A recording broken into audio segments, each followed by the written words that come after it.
నా పేరు సహస్ర. నా పేరు అక్షయ. నా పేరు రశిష్. నా పేరు రుత్విక. మేమందరం అన్నమయ్య సంకీర్తన గురుతేరి దొంగ పాడబోతున్నాం.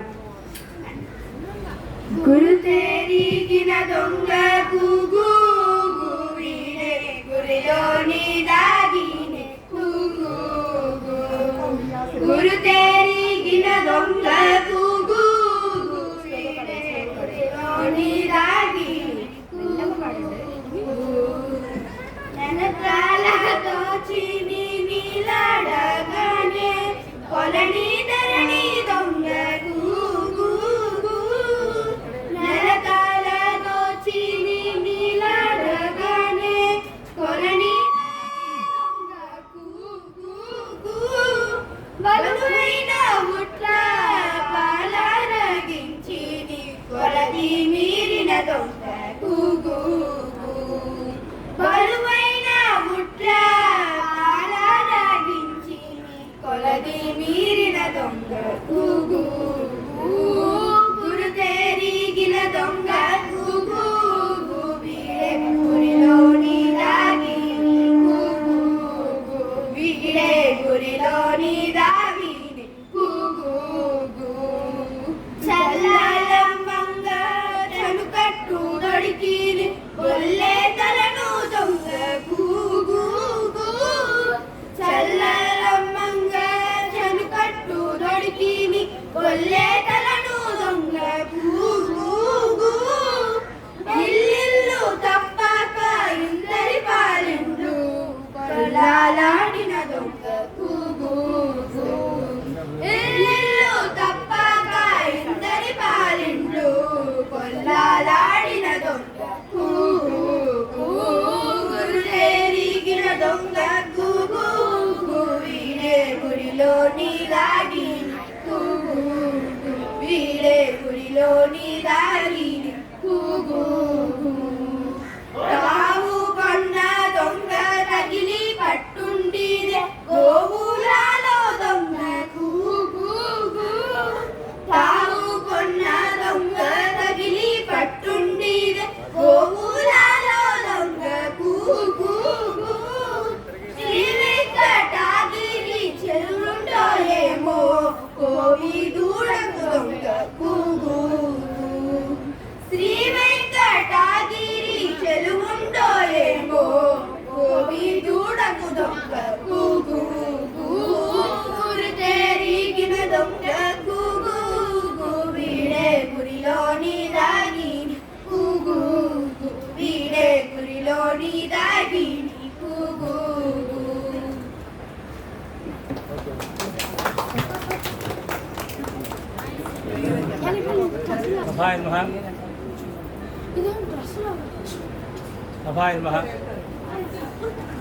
ఈనాటి ఈ ఆధ్యాత్మిక కార్యక్రమానికి విచ్చేసిన ప్రభుత్వులందరికీ ఈ కాశీద్ద ఆంజనేయ స్వామి దేవాలయ ట్రస్ట్ తరఫున కూడా ఆదర ఆహ్వానం పలుకుతూ ఈనాడు జరగబోయే శ్రీ కార్యసిద్ధి హనుమ పుస్తకావిష్కరణ సభకి ముఖ్య అతిథిగా చేసిన మల్లాపడి శివనారాయణమూర్తి గారు, వారికి మా పాలకాంజలి. ఈ సభకి అధ్యక్షత వహించిగా మా ఆలయ ట్రస్ట్ వైస్ ప్రెసిడెంట్ నరసింహన్ గారిని వేదిక హాజరుగా ప్రార్థిస్తున్నాం.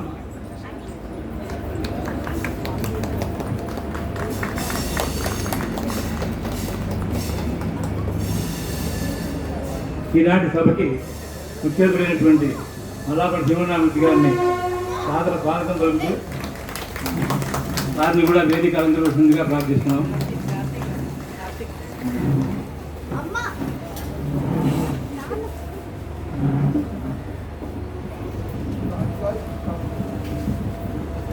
మన లోటస్ సెక్టర్ 1లో భవ్యమైన ఆలయం నిర్మించుకుని అద్భుతంగా భగవద్ అనుభూతి ఎంతోమంది భక్తులు అనుభవిస్తున్న శుభతరుణంలో భక్తులు చెప్పిన రకరకాల అనుభవాలను క్రోడీకరించి అన్ని సంపుటీకరించి ఒక పుస్తకంగా వెలువరించడానికి ముందుకొచ్చిన ప్రధానులు వెలివెల సత్యనారాయణ గారిని కూడా వేదికగా ప్రార్థిస్తున్నాం. ఈ గుడి కట్టడానికి దీని భవ్య నిర్వహణకి మూల స్తంభాలైనటువంటి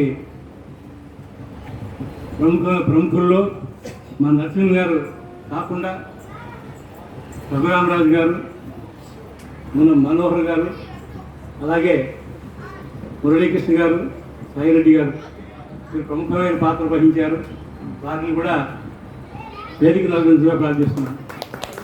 రాజు గారిని, మనోహర్ గారు రండి రండి తప్పకుండా ప్లీజ్ రండి రండి.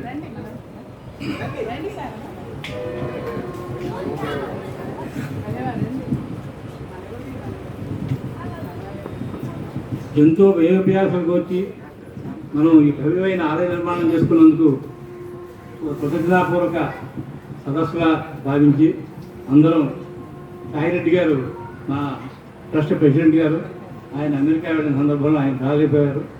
అలాగే మురళీకృష్ణ గారు కూడా ఈ గుడి కట్టడంలో ప్రముఖ పాత్ర వహించారు. వారు కూడా అన్యథా వేరే కారణాల వల్ల హైదరాబాద్ వెళ్ళాల్సి వచ్చిన అర్జెంటుగా వారు కూడా రాలేకపోయారు. మిగతా వారందరికీ డబ్బు ప్రారంభించవలసిందిగా మా అధ్యక్షులు వారిని ప్రార్థిస్తున్నాం.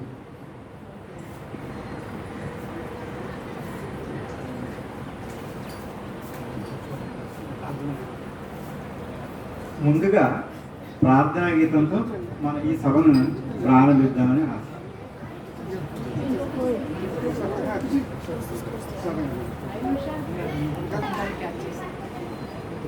మేము పాడే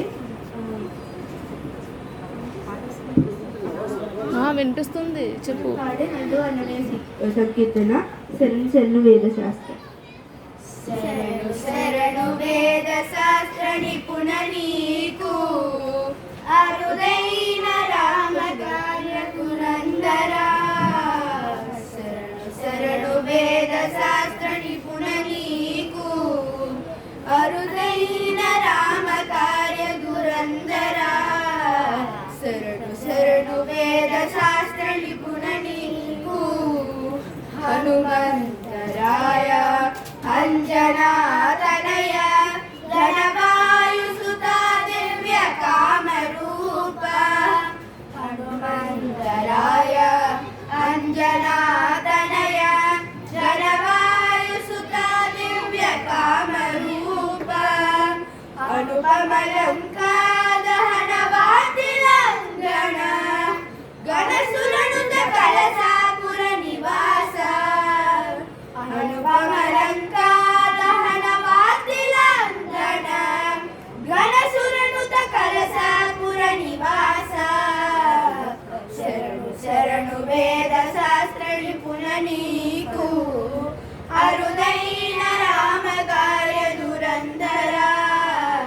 శరణు శరణు వేద శాస్త్ర నిపుణ నీకు రవితనయ సచివ రావణ వనాపహార. పవన వేగ బలాఢ్య భక్త సులభ. రవితనయ సచివ రావణ వనాపహార. పవన వేగ బలాఢ్య భక్త సులభ. భవన పూర్ణ దేహ బుద్ధి విశారద. పూర్ణ దేహ బుద్ధి విశారద. జవసత్వ వేగ కలసా పురానివాస. శరణు శరణు వేద శాస్త్ర నిపుణ నీకు అరుదైన రామ కార్య దురందరా. శరణు శరణు వేద శాస్త్ర నిపుణ నీకు సీతాశోకనాశన సంజీవ శిలాకర్షణ. ఆతత ప్రతాప శౌర్య సురాంతక.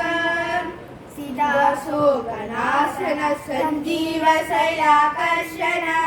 ఆతత ప్రతాప శౌర్య సురాంతక. కౌతుక శ్రీ వెంకటేశు కరుణా సమేత. శాంత కుంభ వరణ కలస పురా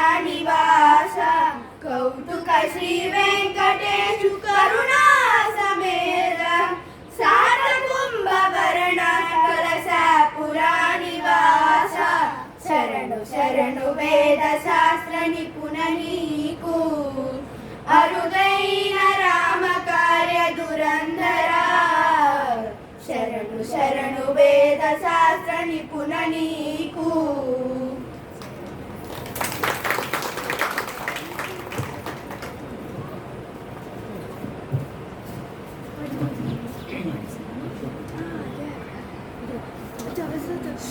ఈ వేదికను అలంకరించిన శ్రీ మల్లాపురగడ శ్రీమన్నారాయణ గారి, రఘురామరాజు గారికి, తర్వాత మనోహర్ గారికి, సత్యనారాయణ గారికి నమస్సమాంజలి అర్పిస్తూ నన్ను అధ్యక్ష ఉపన్యాసం అని నెక్స్ట్ దాంట్లో రాశారు. నేను ఎక్కువగా మాట్లాడలేకపోయినా 2 మాటలు చెప్పి నేను ముగిస్తాను. తర్వాత కార్యక్రమం కంప్లీట్ చేస్తాను. మేము ఇక్కడ ఈ లోటస్ 5 సెక్టార్లలో ఆంజనేయ స్వామి గుడి ఒక చిన్న షెడ్లో ఉండేదిగా అందరికీ తెలుసు. ఎప్పటి నుంచో దాన్ని మళ్ళీ పునఃప్రతిష్ఠ చేసి ఒక మంచి ఆలయం కట్టాలని అందరూ సంకల్పించి ఆ పని పూర్తయిన సందర్భంగా మళ్ళీ తర్వాత వెంటనే ఈ కరోనా మహమ్మారి మూలన ఎక్కువ ఏమీ చేయలేకపోయాము. ఇప్పుడే కొంచెం బయటపడి ఇలాంటి కార్యక్రమాలు చేద్దామని ముందుకు వస్తున్నాం. ఆ సందర్భంగానే ఈరోజు ఈ సభ ఏర్పాటు చేయబడిందండి. తర్వాత మన భారతీయ సనాతన ధర్మంలో గుడి ప్రతి ఊర్లోనూ కంపల్సరీగా ఉంటుంది కదా. మన ఈ 500 మంది సుమారు ఫ్యామిలీస్ ఇక్కడ ఉన్న ఇంటికి ఈ ఏరియాలో ఒక గుడి ఉంటే ఆధ్యాత్మికంగాను అందరికీ ప్రశాంతంగాను ఉంటుందని మేము ఈ ప్రయత్నం చేసాం. దీనికి చాలామంది సహకరించారు భక్తులు. ఆ సందర్భంగా ఈ రోజుని ఈ రకంగా ఈ గుడి తీర్చిదిద్దబడింది అనమాట. చాలా బాగుంటుంది, ప్రశాంతంగా ఉంటుంది. తర్వాత ఇక్కడ ఎక్కువ మంది రిటైర్డ్ పీపుల్ కూడా ఉన్నారు. ఎక్కువ వాళ్ళకు కూడా కాసేపు ప్రశాంతత వస్తుంది ఇక్కడ కూర్చుంటే. ఇంకా మనం అందరం వేరే ఎక్కడికో వెళ్ళక్కర్లేకుండా ఇక్కడే ఒక దగ్గరలో ఒక ఈ ఆలయం నిర్మించడం జరిగింది. దీనివల్ల అందరూ ప్రశాంతంగా ఉంటున్నారు, అందరూ హాయిగా ఉంటున్నారని నా అభిప్రాయం. ఈ సందర్భంగా ఇప్పుడు మనం ఈ శ్రీమతి సావిత్రి గారు ఈ ఆలయం ప్రత్యేకత గురించి, దీని విశిష్టత గురించి ఒక చిన్న పుస్తకం రాశారు. దాన్ని ఆవిష్కరిద్దాం. ఇప్పుడు శ్రీ మల్లాపురగడ శ్రీమన్నారాయణ గారి చేతుల మీదుగా ఆ పుస్తకాన్ని ఆవిష్కరిద్దామండి.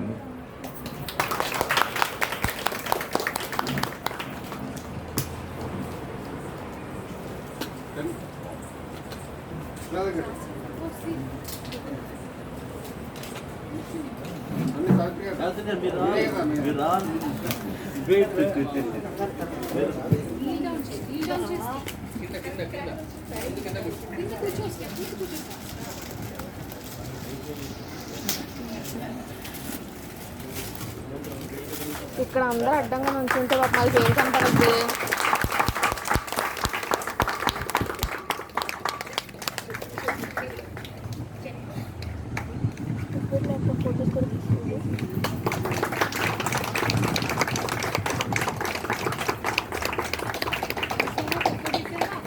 తీసాను.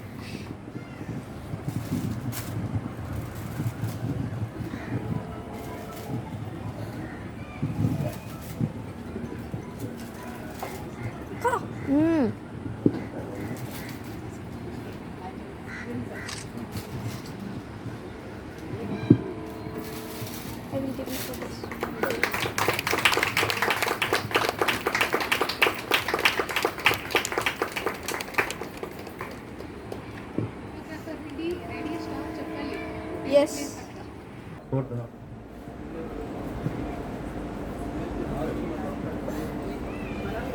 రాజుగారు, మనోహర్ గారు చాలతో సత్కరించవలసిందిగా కోరుతున్నాం.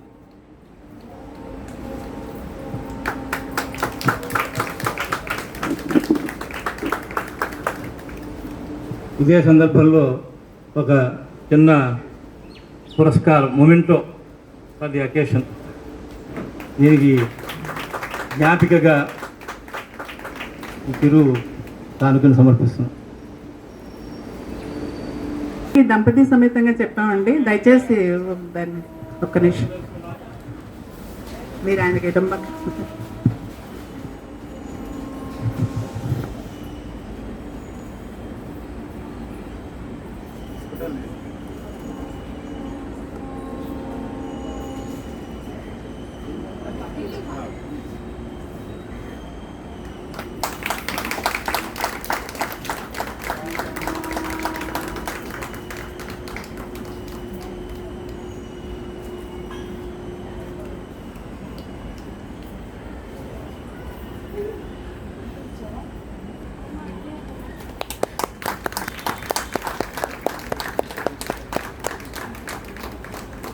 రాజుగారి సత్యమణి బాబు గారు కూడా వేదిక మీద రావాల్సిందిగా కోరుతున్నాం. పార్వతి గారు దయచేసి స్టేజ్ మీదకి రావాలి.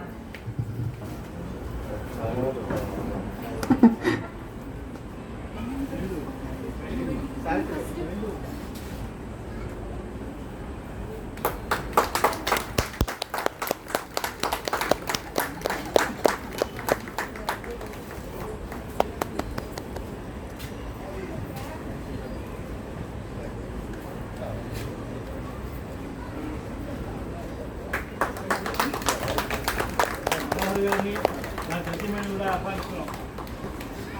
మనోహర్ గారు రావాలి. కాంతి గారు రెండు అమ్మ మీ పిల్లలు కూడా రండి రండి రండి అన్న ఫ్యామిలీ.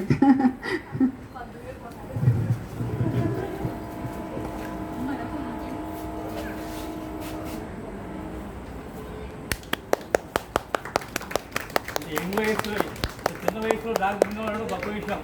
దానికోసమే సత్కరించాలి.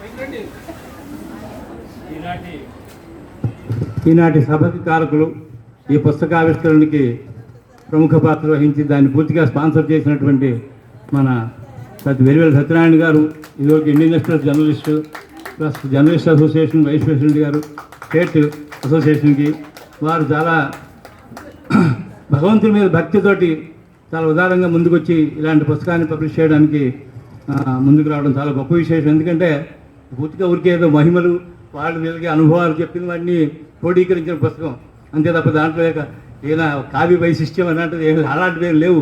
లేకపోయినా కూడా అలాంటి చిన్న పుస్తకావిష్కరణకు కూడా వారు ముందుకొచ్చి చాలా ఉత్సాహంగా మా తరఫున సన్మానం ధన్యవాదాలు చెప్తున్నాను.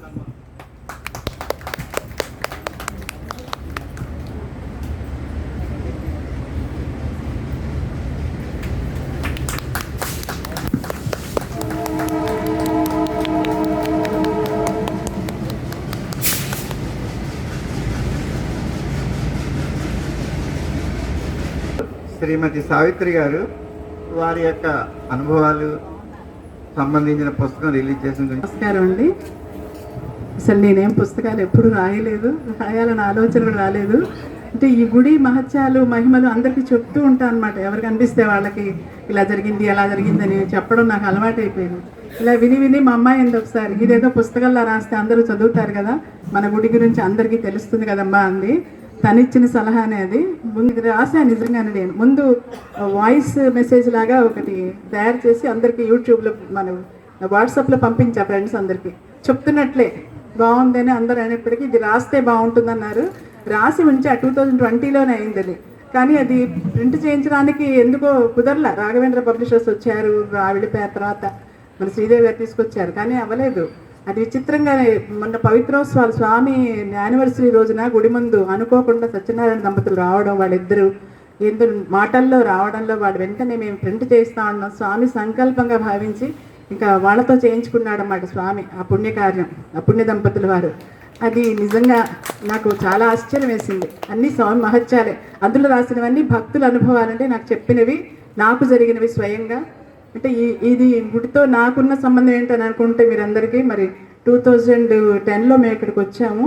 2011లో నాకు ఇక్కడ గుడి ఉన్నట్టు తెలిసి నేను విఆర్ఎస్ తీసుకున్నాను ఈయనతో పాటు. అలా అప్పుడు రావడం తెలిసింది ఇక్కడ షెడ్లో ఉన్నప్పుడు. అలా క్రమేణా అందరం కలిసి దీన్ని ఏదైనా చెయ్యాలనుకోవడం, ఆ తాపత్రయంతో బిల్డర్ గారిని కలిస్తే ఆయన సడన్గా మా ఇంటికి తాళాలు పంపించడం జరిగింది ఒక ఫైన్ మార్నింగ్, ఒక రోజు పొద్దున. అందువల్ల దానికి నాకు ఎక్కువ బాధ్యత ఉందని భావించి నేనే దీనికి పూనుకున్నాను అనమాట. ఇది అమూల్యం, ఈ పుస్తకం విలువ కట్టలేనిది, కాబట్టి అందరూ తీసుకుని భక్తులందరికీ చేరాలని అనుకుంటున్నాం. కార్యక్రమం చివరి దాకా ఉండి చివరిలో శ్రీమన్నారాయణమూర్తి గారి ప్రసంగం విని అప్పుడు అందరూ పుస్తకాలు తీసుకుని వెళ్ళవలసింది కోరుతున్నాను.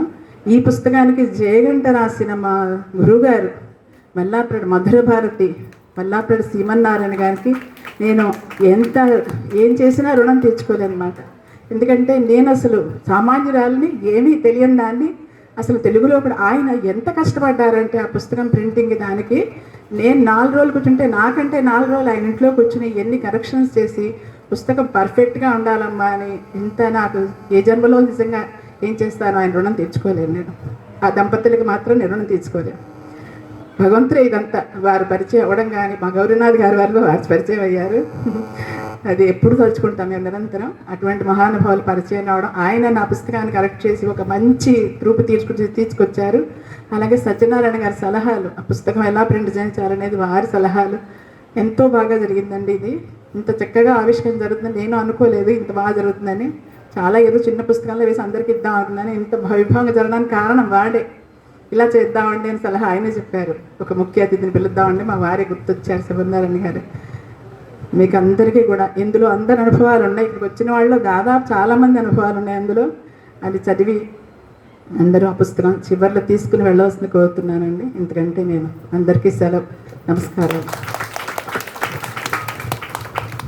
అసలు మెయిన్గా చెప్పాల్సిన మనం చీఫ్ గెస్ట్ల గురించి చెప్పడం మంచిగా, మనోహర్ గారు కానీ, సాయిరెడ్డి గారు, మన రాజు గారు, మురళి గారు, అసలు వీరు మూల స్తంభాలనే అంటామండి గుడికి. నేను అసలు ఏమీ తెలియని పరిస్థితిలో వాళ్ళని అలా వెళ్తే మేమున్నామమ్మా మీకని ఇలా నిలబడి రాత్రింబవళ్ళు ఎంత కష్టపడి వాళ్ళ కుటుంబాలని, నిజం చెప్పాలంటే వాళ్ళ భార్యను ఎందుకు సన్మానించానంటే వాళ్ళకి ఎంత కష్టపడ్డారో ఆ టైంలో నాకు తెలుసు.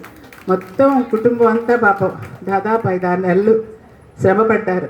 నిలబడి రాత్రింబవళ్ళు కట్టించి వాళ్ళ వ్యాపారాన్ని, ఉద్యోగాలు పక్కన పెట్టి స్వామి కోసం అంత చేశారు. వాళ్ళకి మేము ఇచ్చిన రుణం తీర్చుకోవాలి. ఏదో చిన్న షాల్ కప్పి ఇప్పుడు మా చూపించుకున్నంత మా గౌరవాన్ని అంతకుమించి ఏమీ లేదు. భగవంతుడు వాళ్ళకి ఇచ్చిన ఇది, అది నిజంగా చాలా అదృష్టం. వాళ్ళు మాకు దొరకడం, స్నేహంగా ఉండడం, ఈ కాలనీలో అందరం కలిసి ఉండడం మా అదృష్టం. చక్కటి దేవాలయం ఏర్పడడానికి కారకులు వారు, మూలస్తంభాలు వారు. లేకపోతే ఇలాంటి గుడి వచ్చేది కాదండి. అసలు ఎంతో కష్టపడ్డారు. వాళ్ళకు కూడా రుణం తీర్చుకోలేదు ఎప్పటికీ కూడా. స్వామి వాళ్ళు ఎప్పుడు వాళ్ళందరినీ కాపాడతారు. నిరంతరం వాళ్ళకి తరతరాల వరకు వాళ్ళకి ఇది ఖచ్చితంగా ఉంటుంది. గుడి కట్టడం అనేది మామూలు విషయం కాదు. వాళ్ళకి చాలా అదృష్టం అది అంటాను. వాళ్ళు దొరకడం మా అదృష్టం, మనందరి అదృష్టం. నేనంటే మనం అనే అర్థం ఇక్కడ. మనం అందరం చేసుకున్న అదృష్టం అది ఈ దేవాలయం. నేను ఇంక ముగిస్తానండి. గురువుగారి ప్రవచనం విందాం అందరం. Thank you very much. మొదలు పెట్టవలసిందిగా కోరుతున్నాం. అందరూ చివరి దాకా ఉండి హనుమంతుని చెప్తారు. ఆయన విని చివరిలో పుస్తకాలు తీసుకుని ప్రసాదాలు తీసుకుని వెళ్ళవలసింది కోరుతున్నాం. మీరు ఎవరైనా మాట్లాడతారా? చీఫ్ గెస్ట్లు ఎవరన్నా? రాజు గారు కానీ, మురళి గారు కానీ, మనోహర్ గారు ఏమన్నా మాట్లాడతారా? సత్యనారాయణ గారు కానీ, సరే ఎవరైనా మాట్లాడారు? నాకు కావాలి, నాదే ట్రైపాడ్. శ్రీ మల్లాప్రగడ శ్రీమన్నారాయణ గారికి, ఈ సభకు అధ్యక్షత వహించినటువంటి నరసింహుల గారికి, ఈ ఆలయ చరిత్రని కొంతవరకైనా వెలుగులోకి తీసుకురావడానికి ప్రయత్నించినటువంటి రచయిత సావిత్రి గారికి, మన విశ్వనాథం గారికి, అలాగే ఈ ఆలయ అభివృద్ధికి మూల స్తంభాల్లాగా నిలబడి సావిత్రి గారు చెప్పినట్టు అన్నింటికీ వెన్నుదండగా ఉండి ఇలాంటి ఫంక్షన్లు ఎన్నో చేసుకుంటాకి ఎన్నో ఉత్సవాలు చేసుకునే మూలకారకులైనటువంటి రాజు గారు, మన మనోహర్ గారు, సాయిరెడ్డి గారు, మిగతా మిత్రులందరికీ, ఈనాడు ఈ ఆధ్యాత్మిక సభకి చేసిన భక్తులందరికీ నా నమస్సమాంజలు తెలియజేసుకుంటున్నానండి. ఇప్పుడు ఏదో యాదృచ్ఛికంగా మాట్లాడుతూ సావిత్రి గారితో ఈ పుస్తక ముద్రణను నాకు అనుమతించినటువంటి ఈ ఆలయ కమిటీకి, సావిత్రి గారి దంపతులకు నేను అది స్వామివారి ఆజ్ఞగా భావించి ఆ ఆశీస్సులు నాకు అందజేస్తున్నందుకు, ఆ అవకాశం కల్పించినందుకు సర్వదా నేను స్వామివారి సేవలో అలాగే సేవలు చేసుకుంటానని మనవి చేస్తున్నానండి.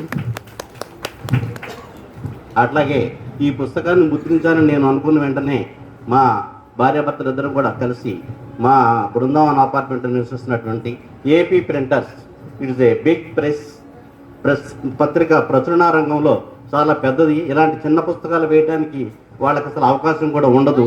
వారిని నేను కోరిన వెంటనే దాన్ని అందంగా ముద్రించి ఈరోజు అందరికీ పంచే ఏర్పాటు చేయడానికి నాకు సహకరించినటువంటి మల్లికార్జునరావు, జయలక్ష్మి దంపతులకు కూడా నా కృతజ్ఞతలు తెలియజేసుకుంటున్నాను. నేను ఇక్కడ నుంచి తీస్తున్నాను కదా. అలాగే ఈ అవకాశం ఇచ్చినటువంటి మీ అందరికి కూడా మరొకసారి నా కృతజ్ఞతలు తెలియజేస్తూ సెలవు తీసుకుంటున్నానండి. జై హనుమాన్, జై హనుమాన్, జై హనుమాన్. జై హనుమాన్.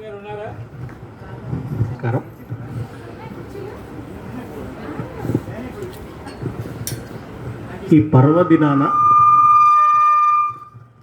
స్వామివారి సన్నిధిలో ఒక అమూల్యమైన దివ్య గ్రంథాన్ని మనం వెలుగులోకి తెచ్చుకొని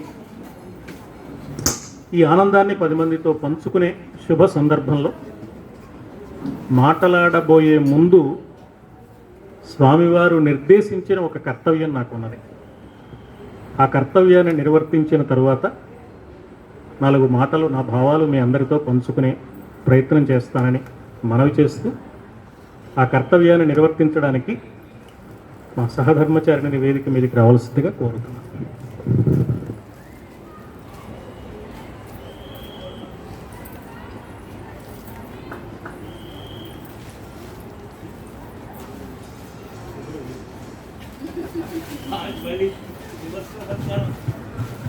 ఈ గ్రంథ రచయితలు ఈ పుణ్య దంపతులు వేదిక మీద ఆసీనులు కావాల్సిందిగా ప్రార్థిస్తున్నాను.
ఆపదామపహర్తారం దాతారం సర్వసంపదాం లోకాభిరామం శ్రీరామం భూయో భూయో నమామ్యహం. సీతారామ గుణగ్రామ పుణ్యారణ్య విహారిణౌ.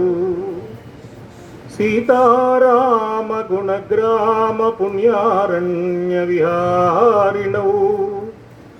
వందే విశుద్ధ విజ్ఞానౌ కవీశ్వర కపీశ్వరౌ. కోవెలలో కొలువు తీరిన శ్రీ కార్యసిద్ధి దాసాంజనేయ స్వామి వారి అడుగుదమ్ములకు అంజలి ఘటిస్తూ ఈనాడు ప్రత్యేకంగా ఏర్పాటైన ఈ గ్రంథ ఆవిష్కరణ సభకు అధ్యక్షత వహించిన మాన్యులు శ్రీ నరసింహం గారు, గ్రంథ ముద్రణకు ఆర్థిక బాధ్యత వహించిన పెద్దలు శ్రీ సత్యనారాయణ గారు, ఆలయ నిర్మాణానికి తమను తాము సమర్పించుకున్న మహనీయులు పెద్దలు,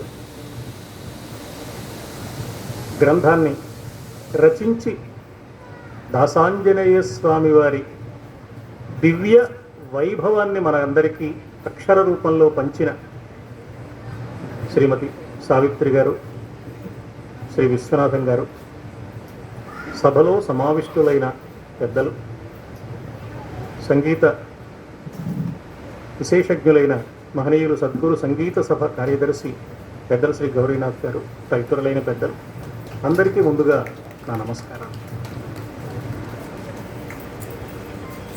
మానవ శరీరంలో అన్నిటికంటే ప్రధానమైనది ఏది అని ప్రశ్న వేసుకుంటే ఒక పట్టాన సమాధానం దొరకదు తొందరగా. కానీ కొంచెం జాగ్రత్తగా ఆలోచిస్తే విజ్ఞాన శాస్త్రం వరకు వెళ్ళవలసిన పని లేకుండానే మనకు అర్థమవుతుంది అన్నిటికంటే ముఖ్యమైనది గుండె అని. ఎందుకంటే కన్ను పనిచేయని వాళ్ళు బ్రతకచ్చు, కాలు లేని వాళ్ళు బ్రతకవచ్చు, చేయి లేని వాళ్ళు బ్రతకవచ్చు, గుండె లేనివాడు బ్రతకడానికి అవకాశం. గుండె పనిచేయకపోతే మనిషి బ్రతకలేడు. అన్నిటికంటే ముఖ్యమైనది గుండె. ఎందుకని గుండె ముఖ్యమైంది అని ఆలోచిస్తే మనం మానవుడు ఉదయం నిద్రలేచినప్పటి నుంచి రాత్రి నిద్రలోకి ఒరిగేటంత వరకు నిత్య జీవితంలో ఎన్నో రకాల కార్యక్రమాలు నిర్వహిస్తాడు. కుటుంబ సంబంధమైనవి, వృత్తి వ్యాపారాలకో ఉద్యోగానికో వ్యవసాయానికో సంబంధించినవి, సామాజిక విషయాలకు సంబంధించినవి, అనేక రకాల కార్యక్రమాలు. ఈ కార్యక్రమాలు నిర్వహించే సందర్భంలో రాగద్వేషాలు అతడి మనస్సులో కలగవచ్చు, రకరకాల కారణాలు రావచ్చు, ఆందోళన కలగవచ్చు, ఆవేశం కలగవచ్చు, ఆవేదన కలగవచ్చు. శరీర భాగాలన్నింటిలోకి గుండె నుంచి రక్తం ప్రవహిస్తుంది. ఈ ప్రవహించిన రక్తం విజ్ఞాన శాస్త్రం మనకు చెప్తోంది మలినపడుతుంది అని. మళ్ళీ ఈ మలినపడిన రక్తం గుండెకు చేరి శుభ్రపడుతుంది. గుండెలో ఆ ప్రక్రియ ఉంటుంది.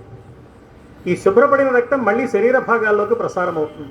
ఇలా ఎంతకాలం ఆ ప్రక్రియ నిరంతరాయంగా సాగుతుందో అంతవరకు ఆ వ్యక్తి ఆరోగ్యంగా ఉంటాడు.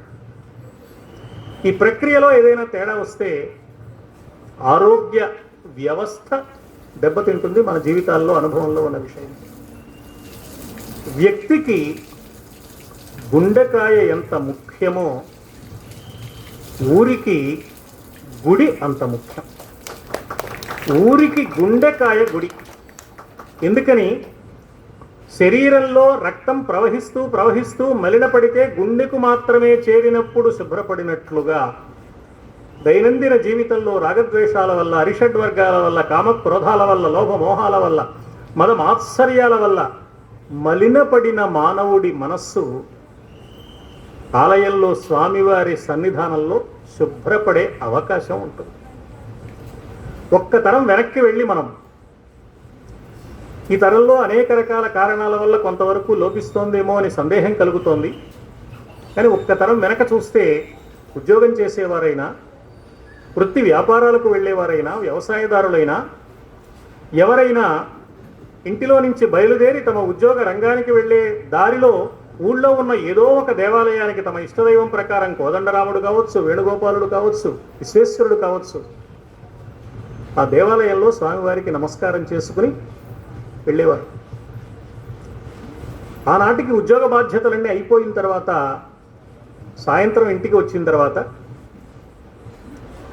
శుభ్రంగా స్నానం చేసి శుభ్రమైన వస్త్రాలు ధరించి మళ్ళీ ఒక్కసారి దేవాలయానికి వెళ్ళి స్వామివారికి నమస్కారం చేసుకునేవారు.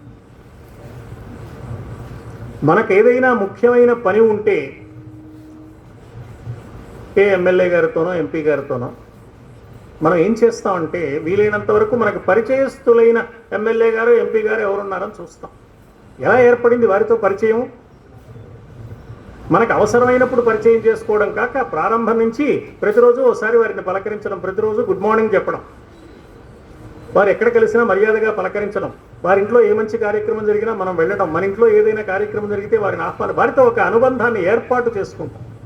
అనుబంధం ఏర్పాటు చేసుకుంటే మనకు ఏదైనా సమస్య వచ్చినప్పుడు, కష్టం వచ్చినప్పుడు వారిని సంప్రదించి వారి సహాయం పొందడం చాలా తేలికవుతుంది.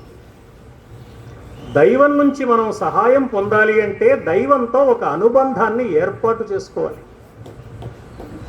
అనుబంధం ఏర్పాటు చేసుకుంటే దైవం మనకు సన్నిహితుడవుతాడు. దైవం ఎప్పుడూ సిద్ధంగానే ఉన్నాడు. సిద్ధపడవలసింది మనం మాత్రమే.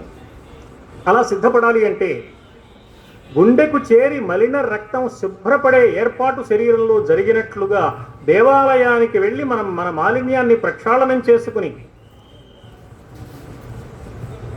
పవిత్రమైన వ్యక్తులుగా ఎప్పటికప్పుడు మనను మనం సంస్కరించుకోవాలి అంటే, తీర్చిదిద్దుకోవాలి అంటే మనకు గుడి కావాలి.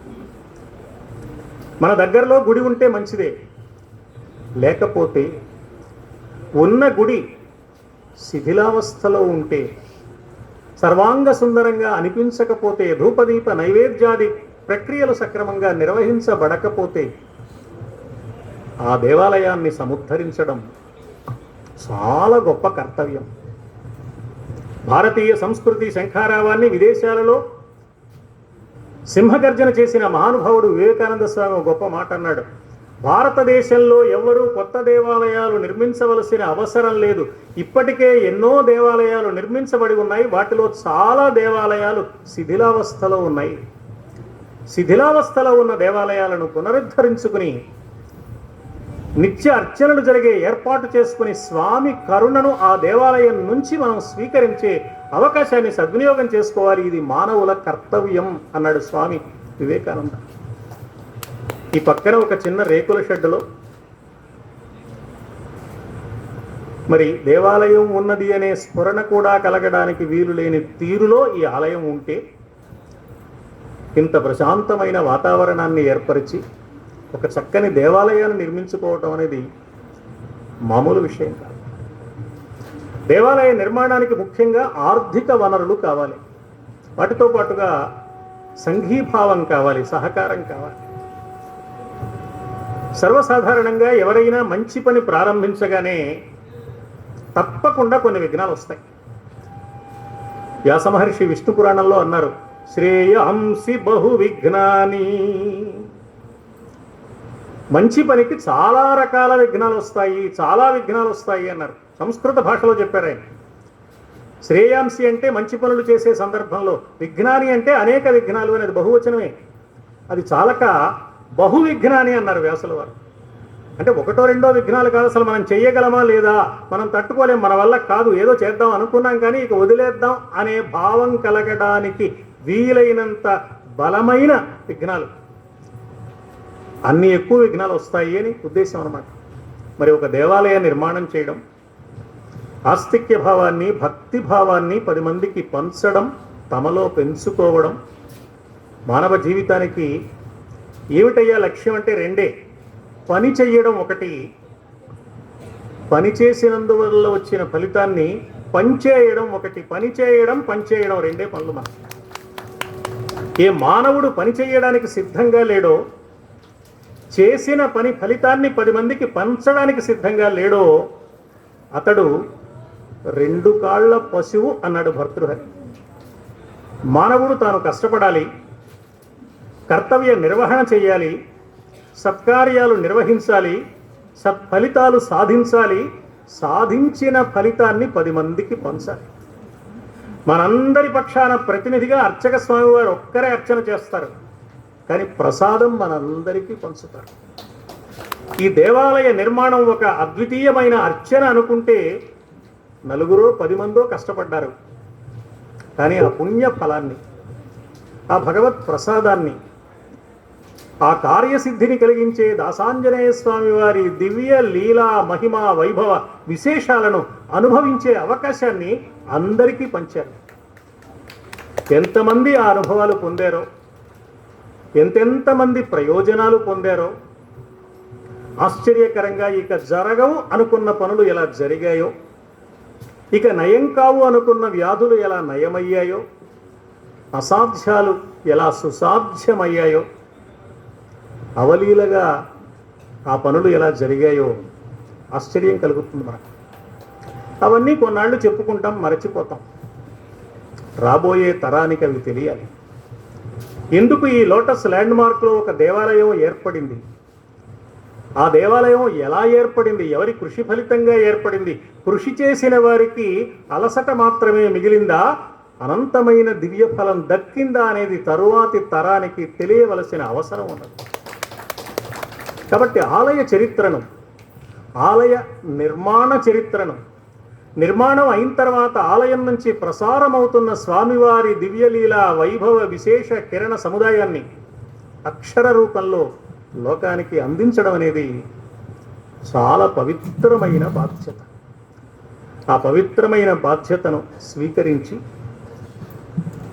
అందంగా, ఆహ్లాదకరంగా చదవడం ప్రారంభిస్తే చివరిదాకా వదిలిపెట్టకుండా చదవాలి అనిపించే హృద్యమైన పద్ధతిలో రచన చేశారు సోదరి సావిత్రి గారు. రచన చేస్తే బాగానే ఉంది, ఇది అచ్చు కావాలి, లోకంలోకి వెళ్ళాలి, అందరి చేతుల్లోకి ఈ పుస్తకం రావాలి, ఆ పుస్తకంలోని అక్షరాలు అందరి హృదయాల్లోకి వెళ్ళాలి. ఇందుకు భద్రమైన ముద్రణ ఒకటి అవసరం. ఎవరో రాశారు, మనం ఎందుకు బాధ్యత పడాలి అనుకోకుండా ముద్రించే అవకాశం మాకు ఇవ్వండి అని అడిగారు అంటే సత్యనారాయణ గారి సంస్కారం ఎంత గొప్పదో మనం గమనించాలి. ఈ శుభ సందర్భంలో రచయిత్రి దంపతులను, శ్రీ సత్యనారాయణ గారి దంపతులను, ఈ ఆలయ నిర్మాణం కోసం శ్రమించిన పెద్దలందరికీ హృదయపూర్వకంగా నేను నా నమస్కారాలు తెలియజేస్తున్నాను. సంభ్రమశ్చర్యతావేష సర్వైః వాలికృతే మహాన్ మలయోయం గిరివరో భయం నేహాస్తి వాలినః. ఏ ఆంజనేయ స్వామి వారి ఆలయ ప్రాంగణంలో మనమంతా సమావేశమయ్యాము, ఏ ఆంజనేయ స్వామి వారి దివ్య వైభవాన్ని మళ్ళీ మళ్ళీ మననం చేసుకోవడం కోసం మంచి పుస్తకాన్ని అందుకున్నామో, ఏ ఆంజనేయ స్వామి దివ్య చరిత్రను నిరంతరం హృదయంలో స్మరించుకోవడానికి ఒక చక్కని మూర్తిని ఏర్పాటు చేసుకుని ఒక ఆలయ నిర్మాణం మనం చేసుకున్నామో, ఆ ఆంజనేయ స్వామి ఏం చేశారు, ఏం చెప్పారు కొద్దిసేపు ఆలోచిద్దాం. వారు ప్రవచనం అన్నారు, కానీ ఇవి మామూలు వచనం మాత్రమే. 4 మాటలు పంచుకుంటున్న సమయాన్ని దృష్టిలో ఉంచుకొని సుదీర్ఘమైన ప్రసంగాలు చేయడానికి అనువైన సమయం కాదు. కాబట్టి పరిమితమైన విధానంలో నా భావాలను మీతో పంచుకునే ప్రయత్నం చేస్తాను. మనకు శ్రీమద్ రామాయణ మహాకావ్యంలో మొదటి కాండ బాలకాండ, ఆంజనేయుడు కనపడడు. 2వ కాండ అయోధ్యకాండ, ఆంజనేయుడి ప్రసక్తి లేదు. 3వ కాండ అరణ్యకాండ, ఆంజనేయుడి ఊసే లేదు. 4వదైన కిష్కింధాకాండ ప్రారంభం కాగానే అరణ్యకాండ చివరిలో శబరిని దర్శించారు రామలక్ష్మణులు. కనిపించకుండా పోయిన సీత కోసం కన్నీళ్లు కారుస్తూ, శరీరంలో సగభాగాన్ని కోసి పక్కన ఉంచితే మిగిలిన శరీరం ఎంత విలవిలలాడుతుందో అంతటి తీవ్రమైన వేదనను, దుఃఖాన్ని అనుభవిస్తూ రామచంద్రమూర్తి కన్నీటి చారికలు కట్టిన వదనంతో శబరి ఆశ్రమంలో అడుగుపెట్టాడు. మతంగ మహర్షి ఆశ్రమం అది.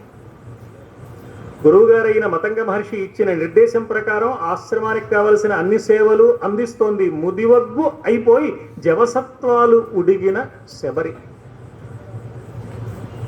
ఇప్పుడు రాముడికి కావలసింది పూజలు పునస్కారాలు కాదు, ప్రేమ కావాలి, ఆదరణ కావాలి. శబరి గుర్తించింది. ఎప్పుడో అయోధ్యలో బయలుదేరినప్పుడు వాళ్ళమ్మ కడుపు తడిమి పెట్టి ఉంటుంది రాముడికి. ఎప్పటికప్పుడు మూర్ఛ నుంచి తేరుకునే పని చేయడం లక్ష్మణుడి పనిగా సరిపోయింది. కానీ ఈ లక్ష్మణుడు తిన్నాడా, అన్నకు పెట్టే అవకాశం ఉందా? అందుకని శబరి మధురమైన ఫలాలు అందించింది.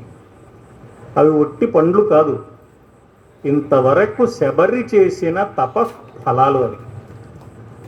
ఆ శబరి కనిపించింది. అమ్మ సీతమ్మ పక్కన లేకుండా అయ్య రాముడు ఒక్కడే వచ్చాడే, ఇద్దరూ కలిసి వస్తే ఎంత బాగుండేది. ఆ అదృష్టం నాకు దక్కలేదే. ఎక్కడుందో తెలియదు సీతమ్మ. సీత సీత సీత అంటూ కొండలు ప్రతిధ్వనించేలాగా విలవిలలాడుతూ ఉన్న స్థితిలో వచ్చాడే అయ్య రామయ్య. పండ్లు తినిపించి, నాయన రామచంద్ర, పక్కనే ఉన్న ఋష్యమూక పర్వత ప్రాంతానికి వెళితే నీకు మంచి జరుగుతుందని అనిపిస్తున్నది నాయన. ఎంత గొప్ప మాట చెప్పిందో చూడండి. మనం అనుకుంటాం భక్తుడు అంటే భగవంతుడి నుంచి ఏదైనా కోరుకునేవాడు అని. కానీ శబరిమాత ఏం చెబుతోంది? భగవంతుడైన రాముడికి తాను ఏమి కావాలో అది అందిస్తోంది. భగవంతుడి నుంచి ఏదో కోరుకుంటే అది వ్యాపారం. భగవంతుడికి ఏమి చెయ్యాలి ఏమి చెయ్యాలి ఏమి చెయ్యాలని పరితపిస్తే అది యథార్థమైన భక్తి. శబరిలో కనపడింది ఆ భక్తి. శబరిమాతకు స్వర్గప్రాప్తిని కలిగించాడు రామచంద్రమూర్తి. తమ్ముడితో కలిసి పంపా సరోవర తీరంలో అడుగులు వేస్తున్నాడు ఋష్యముఖం వైపుగా. అక్కడ మలయ పర్వతం మీద ఉన్నాడు సుగ్రీవుడు, అన్నగారి చేత వెళ్ళగొట్టబడి. ఆ ప్రాంతానికి వాలి రాలేడు కాబట్టి ధైర్యంగా ఉన్నాడు. కానీ ఎవరో ఇద్దరు వస్తున్నారు, ధనుర్బాణాలు ధరించి ఉన్నారు, మంచి బలశాలులుగా ఉన్నారు. శాపం కారణంగా తాను రాలేడు కాబట్టి వాలి వీళ్ళిద్దరినీ నా మీదకు పంపించి ఉంటాడు. వీరు వాలికి గూఢచారులైన మహావీరులు ఎవరో. భయం వేసింది సుగ్రీవుడికి. పక్కన నలుగురు అనుచరులు ఉన్నారు, వారిలో ముఖ్యుడు ఆంజనేయుడు. తన భయాన్ని వారితో వెళ్ళబోసుకున్నాడు. అప్పుడు ఆంజనేయుడు మొట్టమొదటిసారిగా రామాయణ కథలో మనకు కనిపిస్తాడు. పెదవి కదిపి మాట్లాడిన మాటను మనకు వినిపిస్తాడు. ఏమిటి హనుమంతుడన్న మొట్టమొదటి మాట? సంభ్రమశ్చర్యతామేష సర్వైర్వాలికృతే మహాన్ మలయోయం గిరివరో భయం నేహాస్తి కశ్చన. సుగ్రీవా, ఎందుకయ్యా ఇంత కలవరపడతావు? ఏదైనా మనం అనుకోని సన్నివేశం ఒకటి రాగానే మొట్టమొదట భయపడిపోవడమేనా? మొట్టమొదట కంగారు పడిపోవడమేనా? కలవరపడిపోవడమేనా?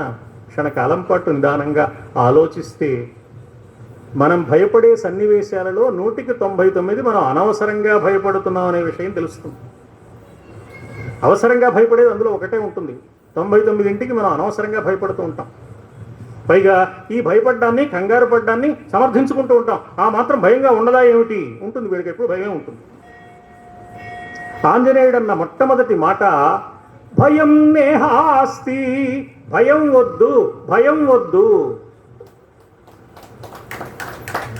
అభయమిచ్చేందుకు ఆంజనేయుడు సిద్ధంగా ఉండగా ఆనాడు సుగ్రీవుడు భయపడవలసిన అవసరం లేదు.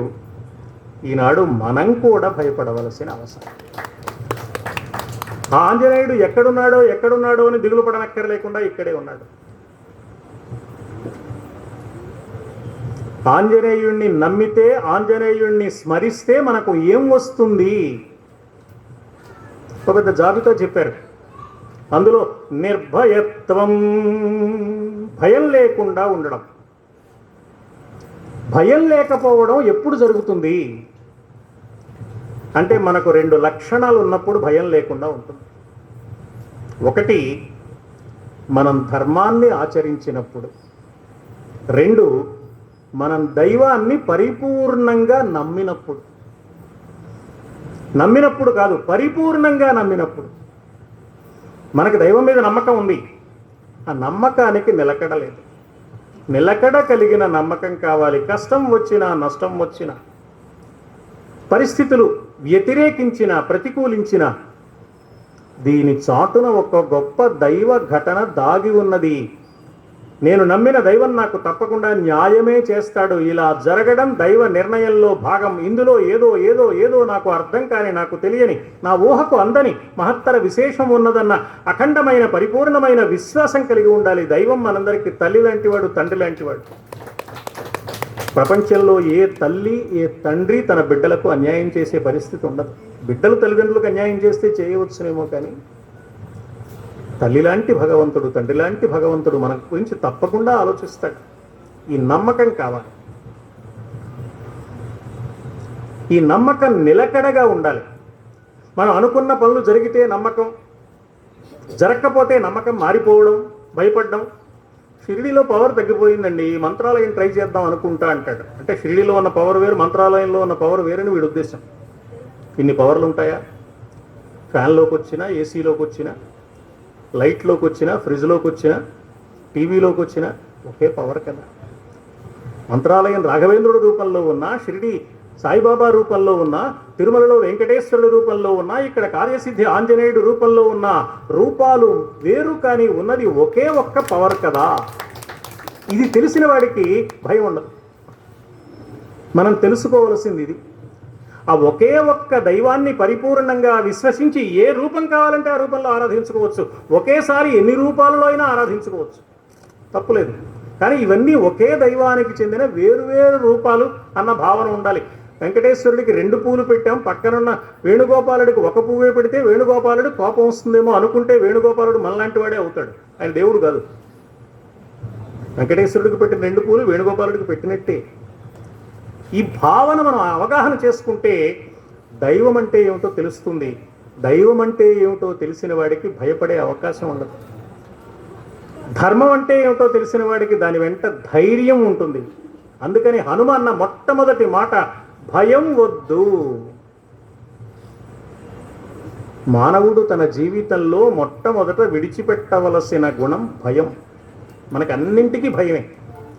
ఈ భయాన్ని విడిచిపెట్టడమే ఆస్తిక్య భావనలో, దైవ చింతనలో మొదటి అడుగు. అందుకని ఆంజనేయుడి నోట వాల్మీకి మహర్షి మొట్టమొదట భయం విడిచిపెట్టవయ్యా, అది సుగ్రీవుడికి మాత్రమే చెప్పిన మాట కాదు, శాశ్వతంగా మానవ సమాజం మొత్తానికి చెప్పిన మాట. భయం లేకుండా బ్రతకండి, ధైర్యంగా బ్రతకండి, ధర్మంగా బ్రతకండి, దైవాన్ని నమ్మి బ్రతకండి. కష్టం వచ్చినా నష్టం వచ్చినా తట్టుకునే శక్తిని సంపాదించండి. కష్టాలు రాకూడదని కోరుకోవటం కాదు, వచ్చిన కష్టాన్ని తట్టుకునే శక్తి కావాలని కోరుకోవడం నేర్చుకోండి. కష్టాన్ని ఇష్టంగా మార్చుకోగల ప్రతిభను ప్రసాదించమని దైవాన్ని ప్రార్థించండి. ఇది నేర్పుతోంది భారతీయ సంస్కృతి, ఇది నేర్పుతోంది శ్రీమద్ రామాయణ మహాకావ్యం. ఆ మాటే అన్నాడు ఆంజనేయుడు. ఎంత విచిత్రమైన సన్నివేశం అంటే, నీకెందుకయ్యా, నేను కనుక్కొస్తా కదా అన్నాడు. ఆయన ఏం అడగలా, ఈయన్ని వెళ్ళి కనుక్కురమ్మని. హనుమంతుడే బయలుదేరాడు. ఏమని అడిగాడో చూడండి. ఏమయ్యా, మీరెవరో చూస్తే క్షత్రియ వీరుల్లో ఉన్నారు, కానీ మీ మూపున ధనుర్బాణాలు వేలాడుతున్నాయి, కాబట్టి క్షత్రియులేనే విశ్వాసం కలుగుతోంది. కాబట్టి క్షత్రియులేని ఖచ్చితంగా అనుకుందామంటే మీరేమో నారబట్టలు కట్టుకున్నారు, జడలు ధరించున్నారు, ఋషివేషంలో ఉన్నారు. ఋషులా క్షత్రియులా తెలియటలేదే. ఇమే చ ధనుషీ చిత్రే శ్లక్ష్మే చిత్రానులేపనే. కొత్త వ్యక్తిని కలుసుకున్నవాడు ఎలా పరిచయం చేసుకోవాలో, ఏమని మాట్లాడాలో మనకు నేర్పాడు ఆంజనేయుడు. దైవాన్ని ఆరాధించటం అంటే దైవాన్ని అనుసరించటమే. ఆంజనేయ స్వామిని దైవంగా భావిస్తే, ఆంజనేయ స్వామి చెప్పిన మాటలతో పాటు ఆయన చేతల్ని కూడా మనం పరిశీలిస్తే మనం ఎలా ప్రవర్తించాలో తెలుస్తుంది, ఎలా మాట్లాడాలో తెలుస్తుంది. సుగ్రీవుడిని ఒక మహానుభావుడు ఉన్నాడు, ఆయనకి మంత్రిని నేను అన్నాడు. సుగ్రీవుడు ఈయన ఏమని పరిచయం చేశాడు? ఆయన వానర రాజు, మహానుభావుడు, చాలా గొప్పవాడు, గొప్ప పరాక్రమవంతుడు అని చెప్పలా. సుగ్రీవో నామ ధర్మాత్మా. మొట్టమొదటి మాట, సుగ్రీవుడు ధర్మాత్ముడు. అంటే ఒక వ్యక్తికి ఉండవలసిన క్వాలిఫికేషన్ ఏమిటన్నమాట. మొట్టమొదటి క్వాలిఫికేషన్ ధర్మం.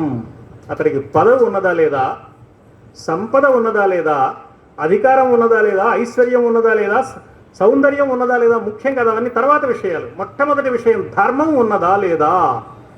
రాముడికి ధర్మం కావాలి. అందుకని సుగ్రీవో నామ ధర్మాత్మా కశ్చిద్వానరయూధపః వీరో వినికృతో భ్రాత్రా జగద్భ్రమతి దుఃఖితః. అన్నగారి చేత వెళ్ళగొట్టబడి భార్యకు దూరమై దుఃఖిస్తూ ఉన్నాడయ్యా పాపం.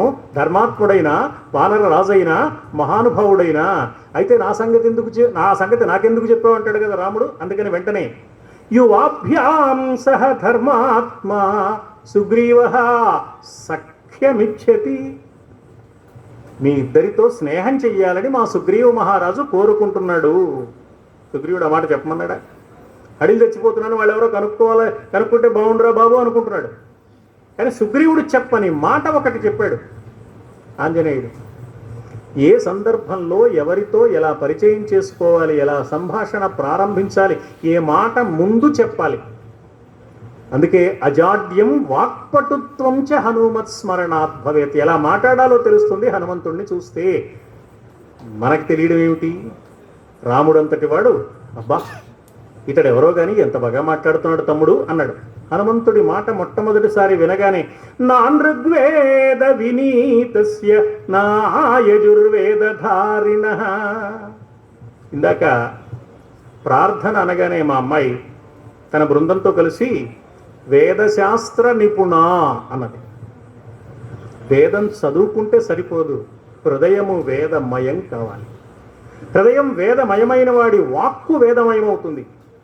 అది ఆంజనేయుల్లో ఉంది కాబట్టి గమనించి రాముడు అంటున్నాడు, ఋగ్వేదాన్ని బాగా అధ్యయనం చేసి ఉంటాడు ఇతడు, అందువల్ల ఇంత వినయంగా మాట్లాడుతున్నాడు. ఋగ్వేదం అధ్యయనం చేస్తే వినయం వస్తుంది.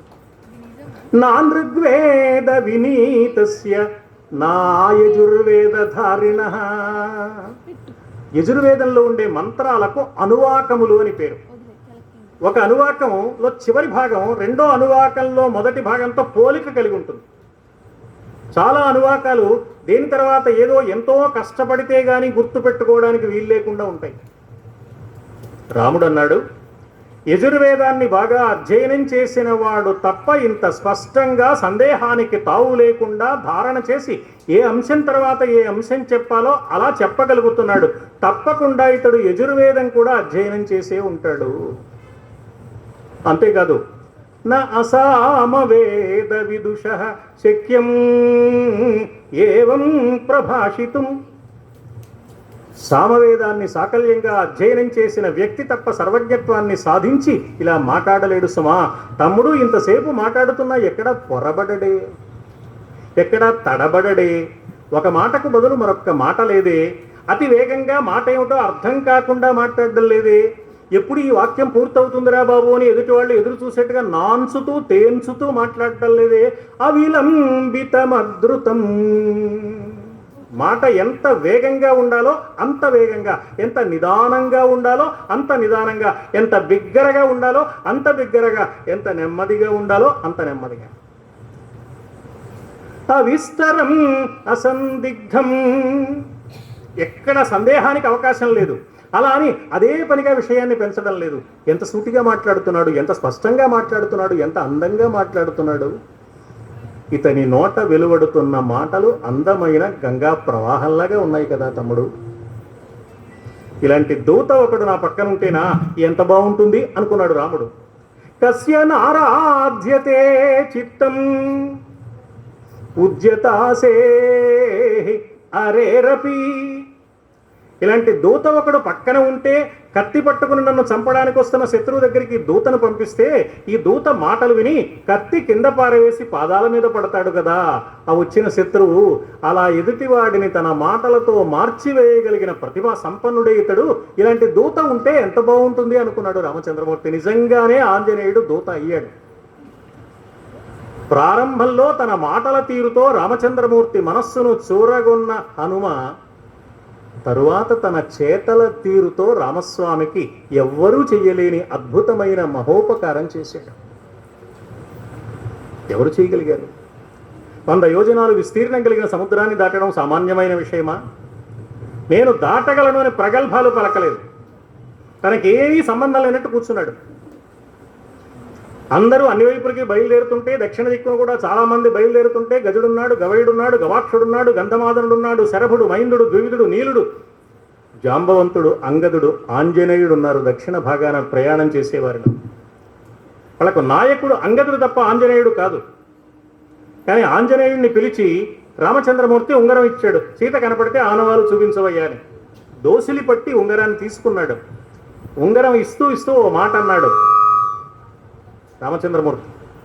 త్వయేవ హనుమన్ అస్తి బలం బుద్ధి పరాక్రమః దేశకాలానువృత్తిశ్చ నయశ్చ నయ పండిత.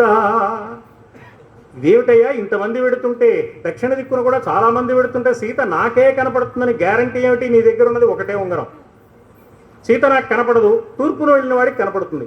వాడు వచ్చి ఏదైనా ఆనవాళ్ళు అడిగిందే ఇవ్వమంటే ఏమిస్తావు, నీ దగ్గరే ఉంచు, ఎవరికి కనపడితే వాడు వచ్చి తీసుకెడతారులే అనాలి కదా. ఆంజనేయుడు అనలేదు. అంటే సీతమ్మను చూడగలనన్న విశ్వాసం అది. త్వయేవ హనుమన్ అస్తి, నీకెందుకు ఇస్తున్నానో తెలుసా ఆంజనేయ, నీ అందే కొన్ని మంచి గుణాలు ఉన్నాయి సుమా. ఏమిటా గుణాలు అంటే, బలం, దేశమంతా తిరగాలి, అడవులు దాటాలి, ఎడారులు దాటాలి, అవసరమైతే సముద్రాలు దాటాలి, దానికి బలం కావాలి. మొట్టమొదట ఏదైనా వెతకాల్సిన పని ఉంటే కూర్చుంటే లేవలేనండి అనేవాడు ఏం తిరుగుతాడు, బలం ఉండాలి కదా. బలం ఒక్కటి సరిపోదు, బుద్ధి బలం కావాలి. భుజబలం బాగా ఉన్న సింహాన్ని బుద్ధి బలం బాగా ఉన్న కుందేలు చిన్నప్పుడు పడగొట్టిన కథ చిన్నప్పుడు చదువుకున్నాం మనం. బలం కంటే బుద్ధి బలం గొప్పది. బలం బుద్ధి, అపహరించిన వాడు రావణుడు అని జటాయువు వల్ల ఇదివరకే తెలిసింది కాబట్టి, రావణుడు రాక్షసుడు కాబట్టి వాడి దగ్గర చాలామంది అనుచరులు ఉంటారు కాబట్టి, వాళ్ళు కూడా రాక్షసులే కాబట్టి, వాళ్ళందరూ బలవంతులు కాబట్టి, వెతకడానికి వెళ్ళిన వాడితో వాళ్ళు యుద్ధం చేస్తారు కాబట్టి, వాళ్ళతో యుద్ధం చేయాలి అంటే ఈ వ్యక్తికి పరాక్రమం కూడా ఉండాలి. అందుకని రాముడు ఏమంటున్నాడు, త్వయేవ హనుమన్నస్తి బలం బుద్ధి పరాక్రమ. సరిపోతాయా? కొత్త చోటికి వెళ్ళినప్పుడు యుద్ధం చెయ్యాలో వద్దో ఆలోచించుకోవాలి. నేను ఒక్కడిని ఉన్నాను, వీళ్ళు ఇంతమంది ఉన్నారు కదా. కొన్ని సందర్భాల్లో యుద్ధం చేయడం మంచిది కాదు, పారిపోయి దాక్కోవాలి. అది కొత్త చోటు, దాక్కునేందుకు వీలైన చోట ఎక్కడుందో వాళ్ళకి తెలుస్తుంది కానీ మనకెలా తెలుస్తుంది? ఎప్పుడు పారిపోయి దాక్కోవాలో, ఎప్పుడు యుద్ధం చెయ్యాలో, ఎప్పుడు మెట్టు తగ్గాలో తెలియాలి కదా. ఆ తెలియడమే దేశ కాలానువృత్తిశ్చ నయశ్చ. నయము అంటే వినయం, నయము అంటే నీతి. దేశకాల పరిస్థితులకు తగినట్లుగా నీతిని ఉపయోగించాలి, వినయాన్ని ప్రదర్శించాలి, అవసరమైనప్పుడు పరాక్రమాన్ని ప్రదర్శించాలి. పరాక్రమం ప్రదర్శించవలసిన చోట వినయం, వినయం ప్రదర్శించవలసిన చోట పరాక్రమం ప్రదర్శిస్తే మొత్తం అంతా చెడిపోతుంది. పాయసంలో ఉప్పు వేస్తేనే, పులిహోరలో పంచదార వేస్తేనే ఏమవుతుంది? ఎక్కడ ఏది వినియోగించాలో, ఎక్కడ ఏది ప్రయోగించాలో తెలిసి ఉండాలి. అన్నీ తన దగ్గర ఉండాలి. ఓవర్ హెడ్ ట్యాంకులో పూర్తిగా నీళ్లు ఉండాలి. మన కుళాయిలో అవసరమైనంత మేరకే రావాలి. అక్కడ లేకపోయినా, ఇక్కడ కుళాయి కట్టేసినా ఆగకుండా వంటిల్లంతా తడిసిపోయే పరిస్థితి వచ్చినా రెండు ప్రమాదమే. తనలో అన్ని గుణాలు పుష్కలంగా ఉండాలి. ఎప్పుడు ఏ గుణాన్ని ఏ మేరకు ఎంతవరకు ప్రయోగించాలో తెలిసి ఉండాలి. దేశ కాలానువృత్తిశ్చ నయశ్చ నయ పండిత అంటే అది, ఇది కలిగిన వాడు ఆంజనేయుడు.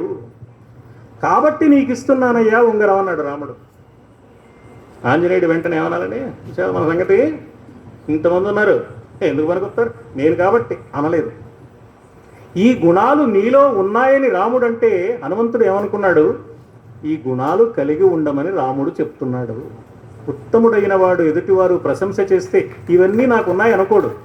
ఓహో, ఈ గుణాలు నేను కలిగి ఉండాలన్నమాట, ఈ గుణాలు కలిగి ఈ పని సాధించాలన్నమాట, ఇది పెద్దల ఉపదేశం అన్నమాట అనుకుంటాడు. అది వినయం అంటే. ఇది హనుమంతుడిలో పుష్కలంగా ఉంది. అందుకని అనుకున్న పనిని ఏ విధమైన ఆటంకాలు లేకుండా సాధించాడు. వీళ్ళంతా వెళ్ళారు, మిగిలిన 3 దిక్కుల వాళ్ళు తిరిగి వచ్చేశారు. 4 రోజులు దాటే లోపు రావాలన్నాడు. దాటాక వస్తే మెడల మీద తలలు మిగలవన్నాడు సుగ్రీవుడు. అది సుగ్రీవు ఆజ్ఞ. నెల దాటిపోయింది, వీళ్ళు ఒక వృక్ష బిలల్లో ఇరుక్కున్నారు. కదే పరిస్థితి లేదు, బయటికి ఎలా వెళ్ళాలో తెలియటం లేదు. అయితే ఆ బిలల్లో చక్కగా నీళ్లున్నాయి, పళ్ళున్నాయి, హాయిగా కాలక్షేపం చేసేయచ్చు. వాళ్ళలో కొంతమంది కనిపించింది, నెల గడువు దాటిపోయింది కాబట్టి మళ్ళీ తిరిగి వెళితే సుగ్రీవుడు చంపేస్తాడు.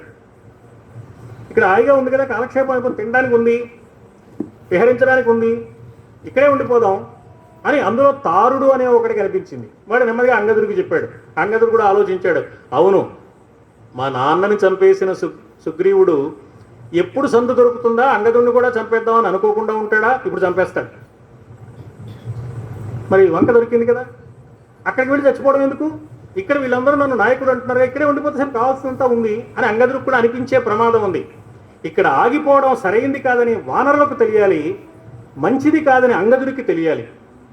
అంగదుడి ఆలోచన వేరు, మిగతా వాళ్ళ ఆలోచన వేరు, ఇద్దరికీ చెప్పాలి, వేరువేరుగా చెప్పాలి. ముందు ఆ వానరులందరినీ సమావేశపరిచాడు. ఏమిటనుకుంటున్నారు మీరు, ఇక్కడికి ఎవరు రాలేరని మీరు అనుకుంటున్నారా? ఎంత పొరపాటు. లక్ష్మణో నిశితైర్బాణైః భింద్యాత్ పత్రపుటం యథా.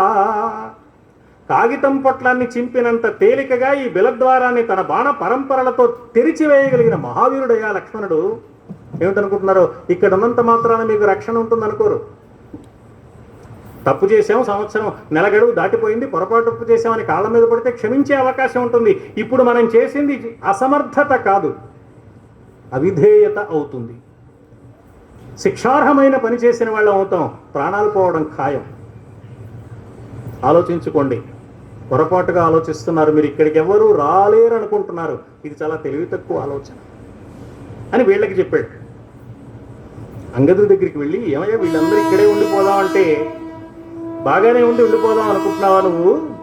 ఇందులో ఉన్న ప్రమాదం ఆలోచించావా? ఇవాళ బాగానే ఉంటుంది వాళ్ళకి. ఒక 6 మాసాలు గడిచాక ఏమిటో బతికున్నాం, బాగానే ఉంది, హాయిగా తింటున్నాం, కానీ మా భార్యాబిడ్డలు ఎలా ఉన్నారో కిష్కిందలో, భార్యాబిడ్డలకు దూరంగా వాళ్ళు ఎలా ఉన్నారో నాకు తెలియక, నేనేమయ్యానో వాళ్లకు తెలియక, ఏం బతికి ఏం లాభం, ప్రాణాలు ఉంటే పోతే పోతాయి. సుగ్రీవుడికి చెప్పకుండాను నెమ్మదిగా ఒక్కొక్కళ్ళు బిలద్వారం నుంచి తప్పించుకుని బయటికి వెళ్ళి సుగ్రీవుడి కాళ్ళ మీద పడతారు, అంగదుడికి తెలియకుండా వెళ్ళి. సుగ్రీవుడు క్షమిస్తాడు. నేరం చేసిన వాడికి నువ్వవుతావు. ఆలోచించుకోవయ్యా, నీకు క్షమాభిక్ష దొరకదు. నిత్యం అస్థిర చిత్తాహి కపయో హరిపుంగవ నాజ్ఞాప్యం విషహిష్యంతే పుత్ర దారాన్ వినా. త్వయా భార్యాబిడ్డలకు దూరంగా ఎల్లకాలం నీతో ఉండిపోతారని అనుకుంటున్నావా? ఎంత తెలివి తక్కువ ఆలోచన చేస్తున్నావు అంగదా. ప్రాణాల మీదకి తెచ్చుకుంటున్నావయ్యా, ఆలోచించు. ఈ మాట అంగదుడికి నాటుకుంది, ఆ మాట వానరులకు నాటుకుంది. ఏమైనా సరే బిలంలో నుంచి బయటపడదాం, రామకార్యం కోసం ప్రయత్నం చేద్దాం అన్నారు. ఒక మహోద్యమాన్ని ప్రారంభించిన వ్యక్తుల మధ్యలో రకరకాల కారణాల వల్ల ప్రలోభపడితే, భయపడితే, నీరసపడితే ఉద్యమాన్ని నడిపించే వ్యక్తి ఎలా మాట్లాడాలో ఆంజనేయుడు మాట్లాడి చూపించాడు. ఉంగరం తీసుకున్నాడు, బాధ్యత. నువ్వే కనుక్కోవాలి సీతని అనే ఉద్దేశంతో కదా ఉంగరం ఇచ్చాడు. మనమైతే ఏమంటాం? ముందు లీడర్షిప్ మార్చే విషయం ఆలోచించండి, తర్వాత ఉంగరం బొంగరం ఆలోచిద్దాం అంటాం. నాయకత్వం అంగదుడికి ఇచ్చారా? ఉంగరం పేరుతో బాధ్యత నాకిస్తున్నారా? లీడర్షిప్ ఏమో ఆయనకే, మంత్రివర్గం ఏమో ఆయనకే, మంత్రి పదవి ఆయనకి ఇచ్చారా? పార్టీని విస్తరించే పని నాకా, నేను ఎందుకు చేస్తాను అంటాం మనం అయితే. కానీ ఆంజనేయుడు అలా అనలేదు. ఆయన అధికారం కోసం లేడు, పదవుల కోసం లేడు, సేవ కోసం ఉన్నాడు. అందుకే ఎవ్వరూ చేయలేని అద్భుత ఘనకార్యాలు సాధించి తిరిగి వచ్చిన తర్వాత అందరిలాగా సింహాసనాల మీద కూర్చోలేదు. పట్టాభిషేకం సమయంలో రామచంద్రమూర్తి పాదాల దగ్గర కూర్చున్నాడు. ఇది నా చోటు. 100 యోజనాలు సముద్రాన్ని దాటడం కానీ, రాక్షసులతో యుద్ధం చేయడం కానీ, సీతమ్మను కనిపెట్టగలగడం కానీ, సీతమ్మకు నమ్మకం కలిగేలాగా మాట్లాడడం కానీ, రావణుడికి సమాధానం చెప్పడం కానీ, లంకా దహనం చేయడం కానీ ఎవ్వరూ చేయలేని అనితర సాధ్యమైన అద్భుత ఘనకార్యాలు. ఇంత చేసినవాడు నాకేమక్కర్లేదు స్వామి పాదాల దగ్గర చోటు అనుకోగలగడం కూడా ఇతరులెవ్వరూ చేయలేని అద్భుత ఘనకార్యం. అందుకు కావలసింది పరాక్రమం, ఇందుకు కావలసింది సంస్కారం. చెట్టు సారము పండు రుచిలో వ్యక్తమైనట్లుగా వ్యక్తి సంస్కారం అతడి మాటల్లో, అతడి చేతల్లో స్పష్టంగా బయటపడుతుంది. ఆంజనేయుడి మాటల నిండా, ఆంజనేయుడి చేతల నిండా ఉన్నది సంస్కారం, సౌజన్యం, కర్తవ్యం. ఆంజనేయుణ్ణి ఆరాధించడం అంటే ఈ గుణాలన్నీ మనం నేర్చుకోవడం. బయలుదేరాడు, 100 యోజనాలు దాటాలి. మైనాకుడు వచ్చాడు, విశ్రాంతి తీసుకోవయ్యా, పళ్ళు తినవయ్యా, హాయిగా పడుకోవయ్యా అన్నాడు. మాట ఇచ్చాను వెళ్ళాలి, ఆగడానికి అవకాశం లేదు సుమా. బాధ్యతాయుతమైన పని నిర్వహించేవాడు విందులు వినోదాల పేరుతో విశ్రాంతి తీసుకుంటే విందులే మిగులుతాయి, కర్తవ్యం మిగలదు. మనకు నేర్పుతున్నాడు ఆంజనేయుడు. అలాగనే మైనాకుడిని ఓ దెబ్బ కొట్టి వెళ్ళక్కర్లేదు. మైనాకుడు అన్నమాట మంచి మాట. విశ్రాంతి తీసుకోవయ్యా, రావయ్యా, హాయిగా అన్నాడు. అంతేగా. మనకొచ్చే విఘ్నాలు కొన్ని విఘ్నాలలాగా కనిపించవు. ఏం వెళ్తారు లేడు మాస్టరు, చాలా ఎండగా ఉంది, పని తర్వాత చూసుకోవచ్చు, ఇప్పుడు హాయిగా పడుకోండి, ఏసీ గదిస్తాం అంటే అప్పటికి మనకి పని చెడిపోయినట్టు సౌకర్యంగా ఉంటుంది, కానీ పని ఆగిపోయింది. సంకెళ్ళు ఇనపవైనా బంగారం వైనా సంకెళ్ళే అని గుర్తించిన వాడు బుద్ధిమంతుడు. ఆంజనేయుడు గుర్తించాడు. ఇది ప్రేమ కదా అనుకోవటం లేదు, నా కర్తవ్యాన్ని అడ్డుకునేది. నాయనా బాధపడకు, నువ్వు ఇచ్చావు, నేను తీసుకున్నా, నీ ప్రేమ నాకు అందింది, చాలా సంతోషం, నేను వెళ్ళాలి. కొంత దూరం వెళ్ళాక సురస వచ్చింది, ఆకలేస్తుందయ్యా, నిన్ను మింగేస్తానని. అమ్మ రామకార్యం మీద వెళుతున్నాను.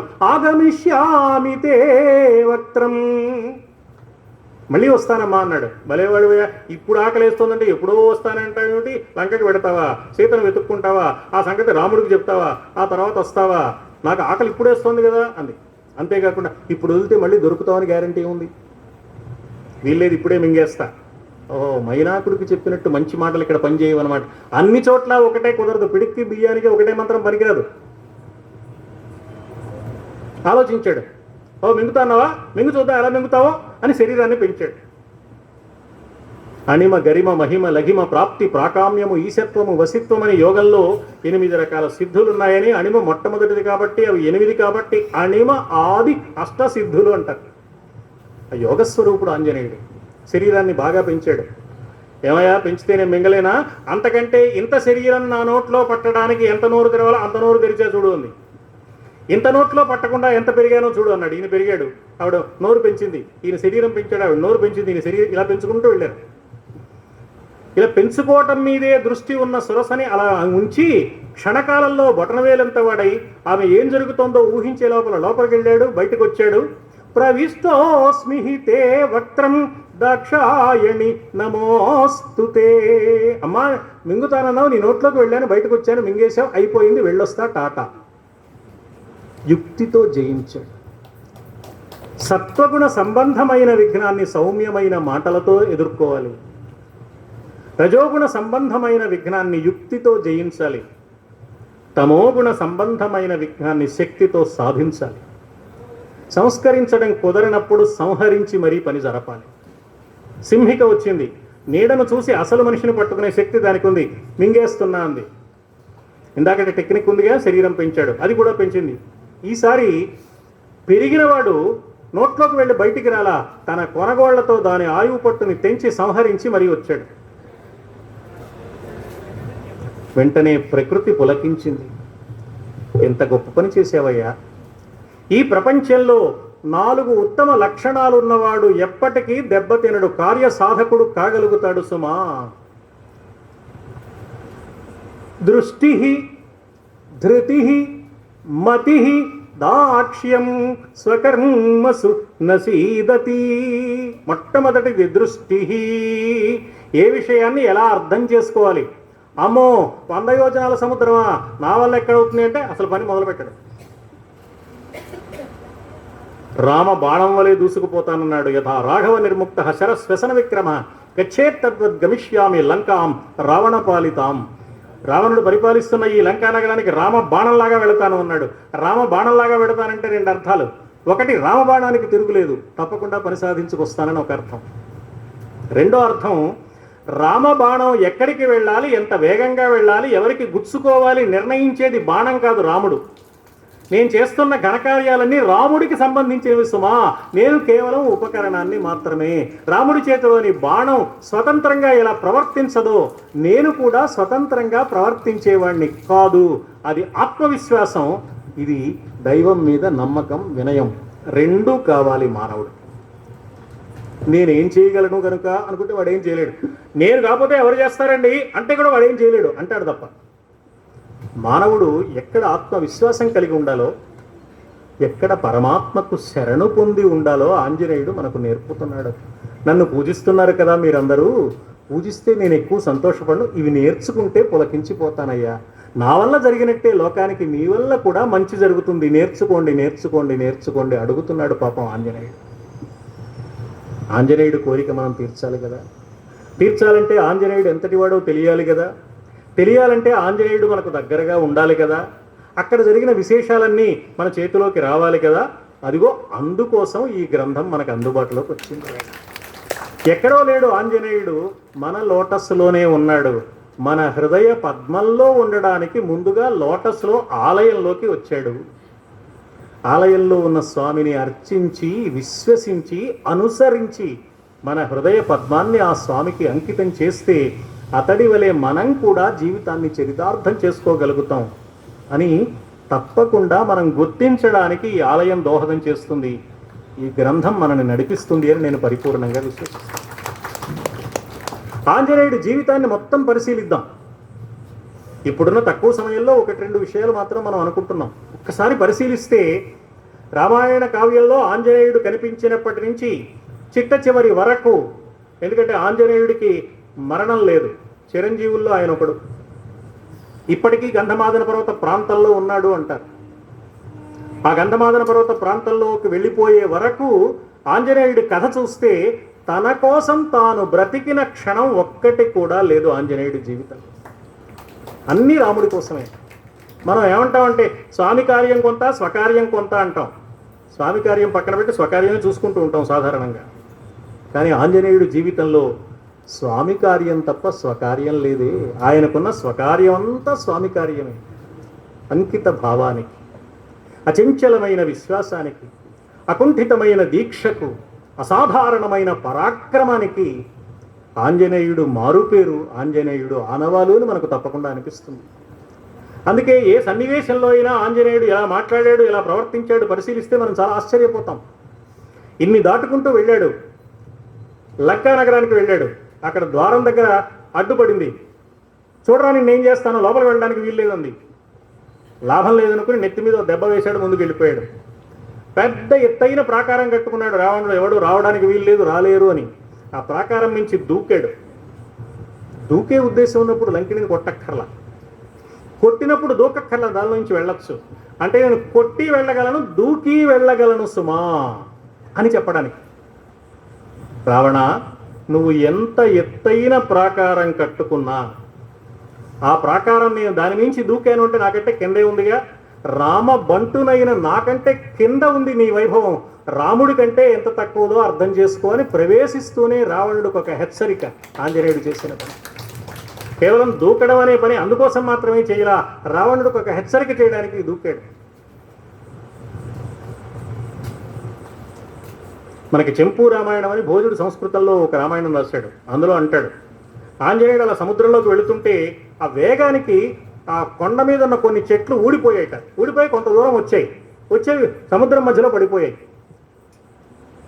మన ఇంటికి వచ్చి వెళ్ళే బంధువులు కొంత దూరం వరకు వెళ్ళి మనం సాగనంపడానికి బస్ స్టాండ్కు, రైల్వే స్టేషన్కి వెళ్ళి టాటా చెప్తాం. అమ్మయ్య రైలు ఎక్కేసాడు, ఇంకా పర్వాలేదు అనుకోవడానికి. కానీ పూర్వం సాగనంపే ఆచారం ఎందుకు వచ్చిందంటే ఆ రాత్రి ఆఖరి బస్సు రైలు అయితే అది తప్పిపోతే, ఆ బస్సు క్యాన్సిల్ అయితే మొహమాట పడి ఆ బస్ స్టాండ్లో కొనికిపాట్లు పడతాడేమో దోమల బాధపడుతూ, కాదు ఇంటికి తీసుకొచ్చి మర్నాడు పొద్దున పంపాలి అనే భారతీయ ఆతిథ్య సంప్రదాయం అది. అందుకోసం సాగనంపమన్నా. ఇలా బంధువుని కొంత దూరం వరకు వెళ్ళి సాగనంపే చెట్లులాగా పడిపోయాయి అన్నాడు వాల్మీకి మహర్షి. కానీ భోజుడు అన్నాడు, రావణ సంహారం అనే మహాభవనాన్ని రామచంద్రమూర్తి కోసం ఆంజనేయుడు నిర్మించబోతున్నాడు, అందుకు శంకుస్థాపన చేశాడు. చెట్టు కొమ్మగా పెట్టేది శంకుస్థాపనలో, అందుకు శంకుస్థాపన చేశాడయ్యా ఆంజనేయుడు అన్నాడు ఆ కవి చమత్కారంగా. అలా వెళ్ళి ఆ ప్రాకారం నుంచి అవతలికి దూకి మరీ అన్వేషణ ప్రారంభించాడు. ఎవరో కనిపించారు, సీత మాత్రం కనిపించలేదు. చివరికి మండోదరి కనిపిస్తే క్షణకాలం పాటు సీత అనుకున్నాడు. ఒళ్ళు తెలియని ఉత్సాహం వచ్చింది. అక్కడున్న స్తంభం మీదకి దూకాడు, కింద పడ్డాడు, స్తంభం మీదకి దూకాడు, తోక గిరగిరా తిప్పాడు, ముద్దు పెట్టుకున్నాడు, కోతి పనులన్నీ చేశాడు. బయలుదేరేటప్పుడు తోక గిరగిరా తిప్పి నేలకేసి కొట్టి మరీ బయలుదేరాడు. తోక కోతి లక్షణానికి గుర్తు. తోక నేల మీద కొట్టి బయలుదేరాడు అంటే వానరత్వాన్ని వదిలేస్తున్నాను. వానరత్వం అంటే చంచలత్వం. ఒక ఘనకార్యం చేసేవాడు నిలకడ కలిగిన మనస్సు కలవాడు కావాలి. ఎందుకు ఇప్పుడు తోక మళ్ళీ తిప్పాడు, ముద్దు పెట్టుకున్నాడు అంటే, ఒరే హనుమా, నువ్వు కోతి బుద్ధిని వదిలేసావు కానీ కోతి బుద్ధి నిన్ను వదలలేదు సుమా అని హనుమంతుడి శరీరం హనుమంతుడికి చెప్పింది అన్నారు వాల్మీకి మహర్షి.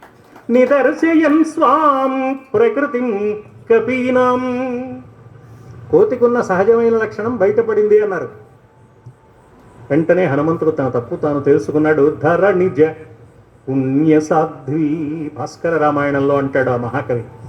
ధర నిజ, మామూలుగా అందరిలాగా నరసింహంలో పుట్టలా సీతాదేవి, ధర నిజ భూమిలో నుంచి పుట్టింది. పుణ్య సాధ్వి వినుతవు వ్రత పావని సీత లోక సుందరి, త్రిదశేంద్రవంద్యుని గుణధాముని రాముని బాసి అన్య కాపురుషుల శయ్యపై నిదురపోవునే, పుష్ప సుగంధ భూషణోత్కరములు దాల్చునే, మధుద్రావునే, భోగములు ఇచ్చగించునే. ఎంత పొరపాటు పడ్డాను. రామా రామా రామా రామా అంటూ రామనామ జప తత్పరుడాలై నిద్రాహారాలు మాని ఉంటుంది కానీ అమ్మ సీతమ్మ హాయిగా గుండె మీద చెయ్యి వేసుకుని ఆదమరచి రావణుడి శయ్యామందిరంలో హంసతూలిక తల్పం మీద పట్టుచీరలు కట్టుకుని పడుకుంటుందా? సీతను గురించి ఏమి తెలుసు నాకు? ఎంత తప్పుగా ఆలోచించాను, ఎంత పొరపాటు పడ్డాను. పొరపాటు మనం కూడా పడతాం, దాన్ని సమర్థించుకుంటాం. పొరపాటును సమర్థించుకునేవాడు మూర్ఖుడు. పొరపాటు చేయకుండా ఉంటే మంచిదే, పొరపాటు చేస్తే దాన్ని సరిదిద్దుకునేవాడు మహానుభావుడు. సరిదిద్దుకున్నాడు ఆంజనేయుడు, మనకు నేర్పుతున్నాడు. పొరపాటు పడచ్చు, మీరు కూడా దిద్దుకోవడం నేర్చుకోండి.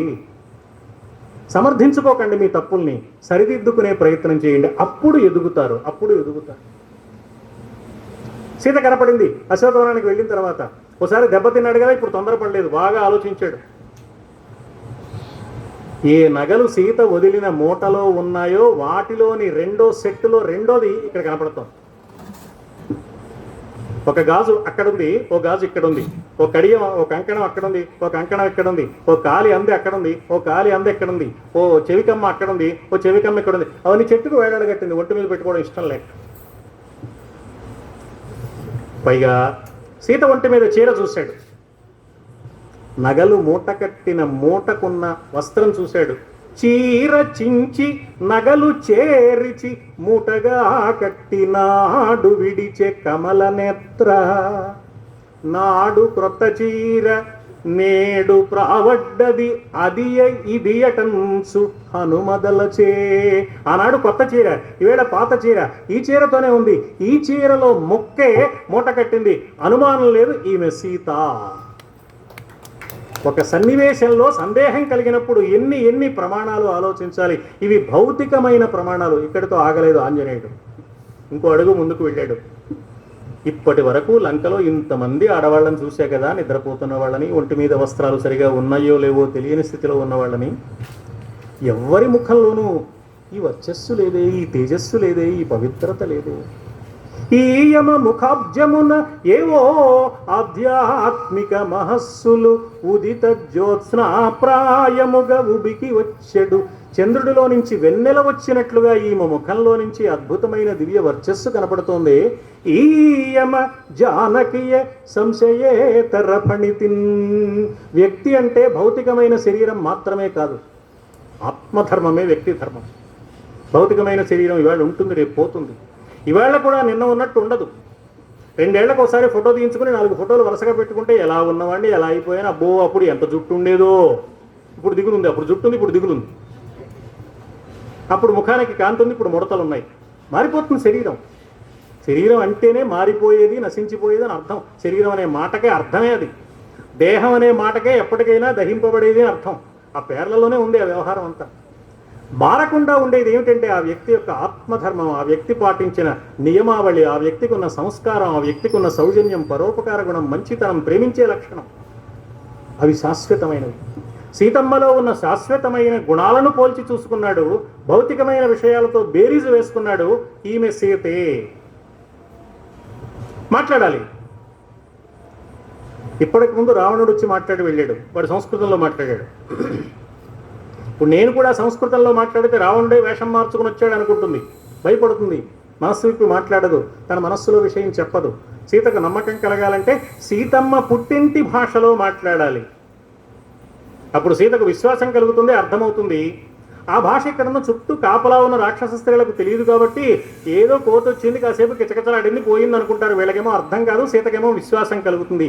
ఎంత యుక్తిగా ఎప్పుడు ఏ భాష ఉపయోగించాలో కూడా తెలుసుకున్నాడు. మాట్లాడాడు, నమ్మకం కలిగించాడు, ఆనవాలు చూపించాడు, మళ్ళీ ఆనవాలు తీసుకున్నాడు. బయలుదేరుతున్నావు కదా అంది. కొంచెం పని మిగిలిందమ్మా అన్నాడు. ఆ కాస్త పని ఏమిటో మనకు తెలుసు. చూసి రమ్మంటే కాల్చి వచ్చాడు కదా. రావణుడికి చెప్పవలసిన హితబోధ చేశాడు. లంకా నగరం మొత్తాన్ని అగ్నికి ఆహుతి చేశాడు. 80,000 మంది కింకరులనే పేరు గల రాక్షసుల్ని సంహరించాడు. జంబుమాలిని సంహరించాడు, ప్రహస్తుని కుమారుడైన జంబుమాలిని. సేనా నాయకుల్ని సంహరించాడు, మంత్రిపుత్రుల్ని సంహరించాడు, అక్షకుమారుణ్ణి సంహరించాడు. ఆశ్చర్యకరమైన అద్భుతమైన వైభవం అది.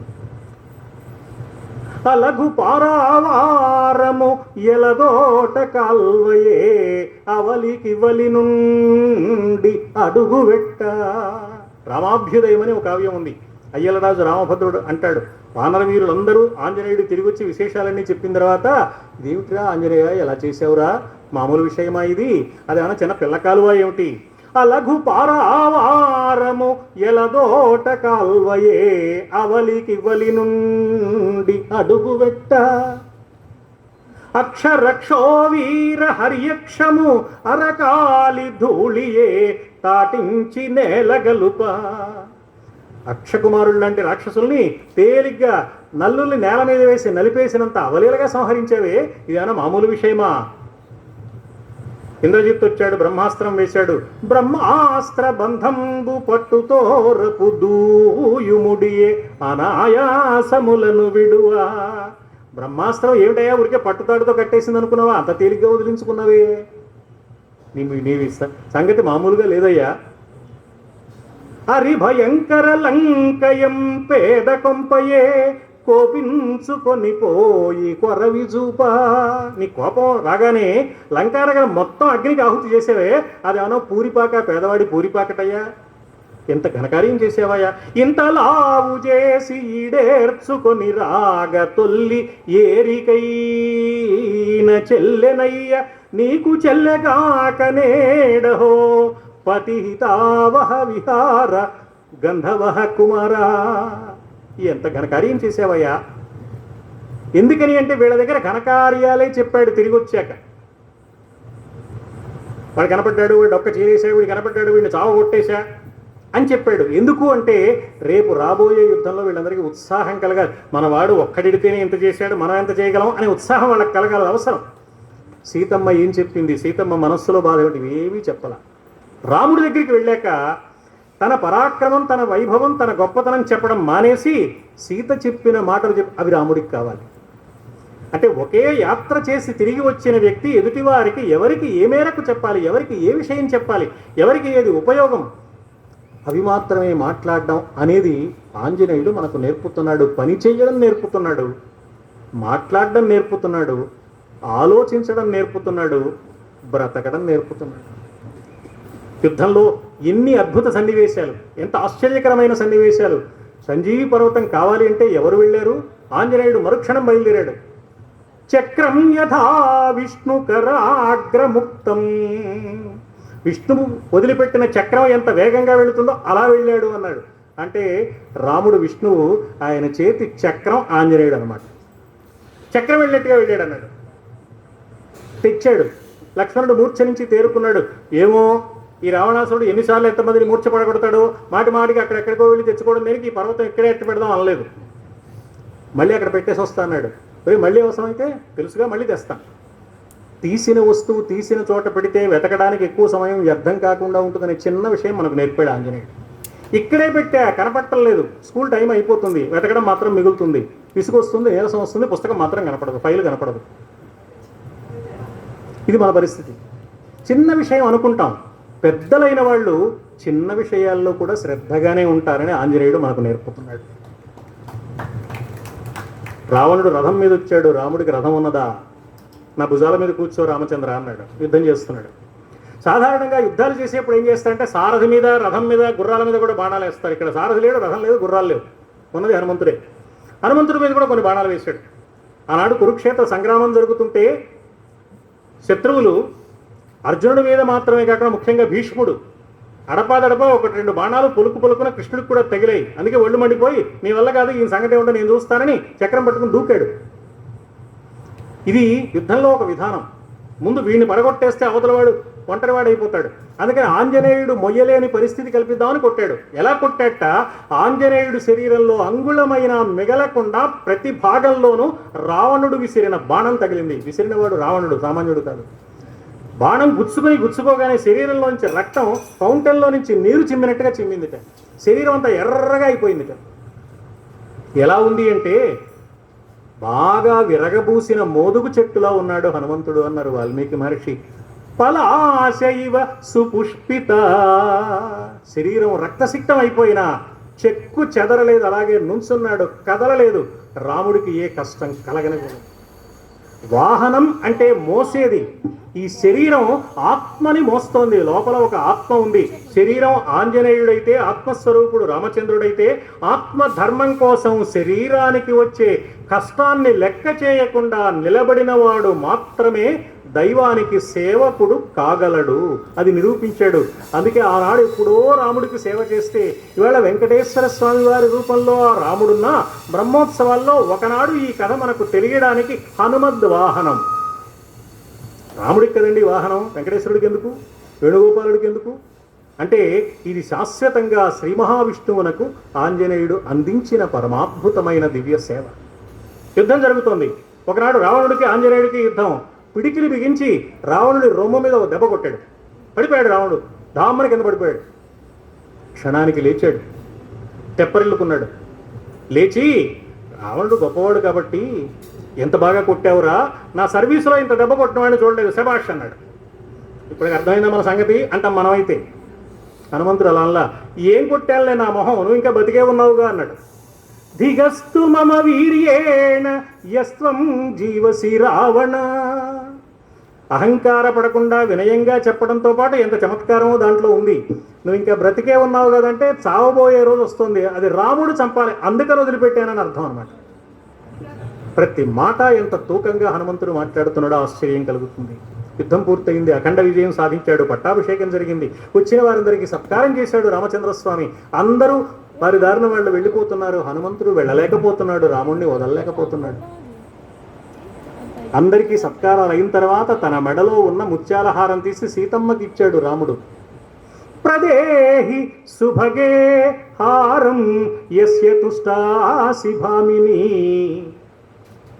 పౌరుషం విక్రమో బుద్ధి యస్మిన్ ఏతాని సర్వశః. పరాక్రమం కలిగినవాడు, అద్భుతంగా పనిని నిర్వహించగలిగినవాడు, బుద్ధి బలం కలిగినవాడు, అన్ని గుణాలు కలిగినవాడు. ఇక్కడున్న మన పరివారంలో నీకు ఎవరు నచ్చారో వాళ్ళకి ఇవ్వు అన్నాడు. అంటే హనుమంతుడికి ఇవ్వమని చెప్పకుండా. ఇవన్నీ ఉన్నవాడు హనుమంతుడే. ఆవిడ చిరునవ్వు నవ్వి రాముడి మనస్సు అర్థం చేసుకున్న ఉత్తమ ఇల్లాలు కాబట్టి హనుమని పిలిచి మెడలో ఆ దండ వేసింది. ఆ ముత్యాలేవో కొరికేడని, అందులో రామనామ రసం ఉందా లేదా అని, రామనామం మోగుతోందా లేదా అని చెవిలో పెట్టుకు చూశాడని, రామ రూపం కనపడుతుందా లేదని ముత్యాలు బద్దలు కొట్టి చూశాడని మన వాళ్ళు చెప్పే కథలు వాల్మీకి మహర్షికి తెలియవు. ఆయన చెప్పలేదు. ఆంజనేయుడు వాల్మీకి మహర్షి దృష్టిలో అంత అజ్ఞాని కాదు. సీతమ్మ ప్రసాదంగా ఇచ్చిన హారాన్ని ఆనందంగా మెడలో వేసుకున్నాడు, నమస్కారం చేశాడు. వెళ్ళాలని లేదు, వెళ్ళక తప్పదు. పంపాలని లేదు రాముడికి, పంపక తప్పదు.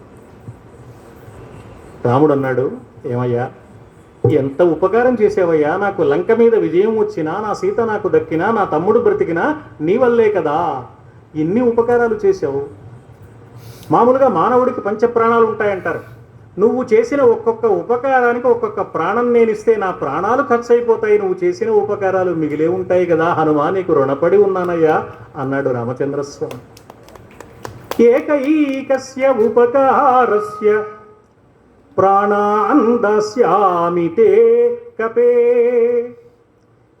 శేషస్య ఇహ ఉపకారస్య భవామ రుణినో వయం. నువ్వు చేసిన ఉపకారాలు మిగిలి ఉంటాయి, నా ప్రాణాలు ఖర్చు అయిపోతాయి, కానీ ఎన్ని ఉపకారాలు చేసావయ్యా, నీకేమి ఇవ్వగలనని ఆంజనేయుడిని పరమానందంగా ఆదరించాడు రామస్వామి.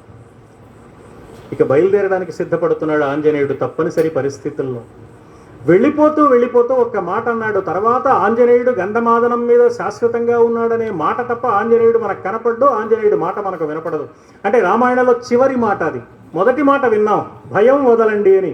చివరి మాట ఏమిటో కూడా విందాం. ఆంజనేయుడు మాట్లాడిన చివరి మాట. రామచంద్రమూర్తికి నమస్కారం చేసి ఆంజనేయుడు అన్నాడు, స్నేహో మే పరమో రాజన్ త్వయి తిష్టతు నిత్యదా భక్తిశ్చ నియతా వీర భావో నాన్యత్ర గచ్చతు.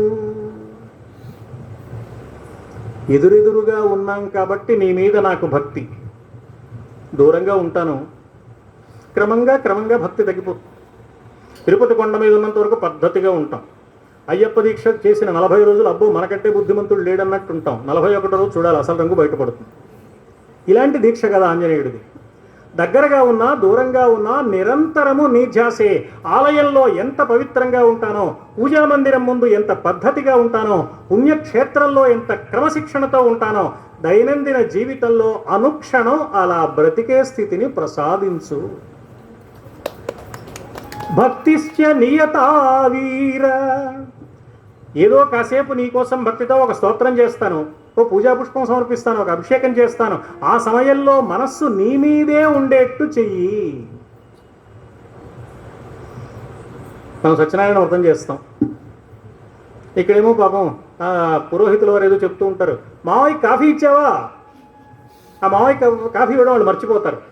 అంటే మానవ సేవ జరగదు, మాధవ సేవ జరగదు, రెండూ ఫెయిల్యూర్. అది జరగదు, ఇది జరగదు. ఇది మన భక్తి. హనుమంతుడు ఏమంటున్నాడు, భక్తితో దైవాన్ని ఆరాధించే సందర్భంలో భావో న అన్యత్ర గచ్చతు. నా మనస్సు ఇతరమైన విషయాల మీద ప్రసరించకుండా ఉండే దివ్య స్థితిని ప్రసాదించు. ఇది భక్తి. భయం వద్దు మొదటి మాట, భక్తి ప్రసాదించు చివరి మాట. మనకేముండాలి? భక్తి ఉండాలి, భయం కాదు. భయం వదలాలి, భక్తి కలిగి ఉండాలి. మనకి భక్తి స్థానంలో భయం మాత్రమే ఉంది. 3 ఒత్తులు పెట్టాలా, 6 ఒత్తులు పెట్టాలా, ఇటు తిప్పి పెట్టాలా, అటు తిప్పి పెట్టాలా, పెడితే ఏం కొంప మునిగిపోతుందో, ఇది చేస్తే ఏమవుతుందో, అది చేయకపోతే ఏమవుతుందో, ఈ భయం మనకుంది. భక్తి ఎక్కడుందండి? భక్తి అంటూ ఉంటే అసలు ఈ భయం రాదు. ఏం చేసినా వాడికి చెందుతుందన్న పరిపూర్ణమైన విశ్వాసం ఉంటుంది. ఆ విశ్వాసంలో నుంచి ఏది చెయ్యాలో అదే చేసే స్థితి కూడా వస్తుంది.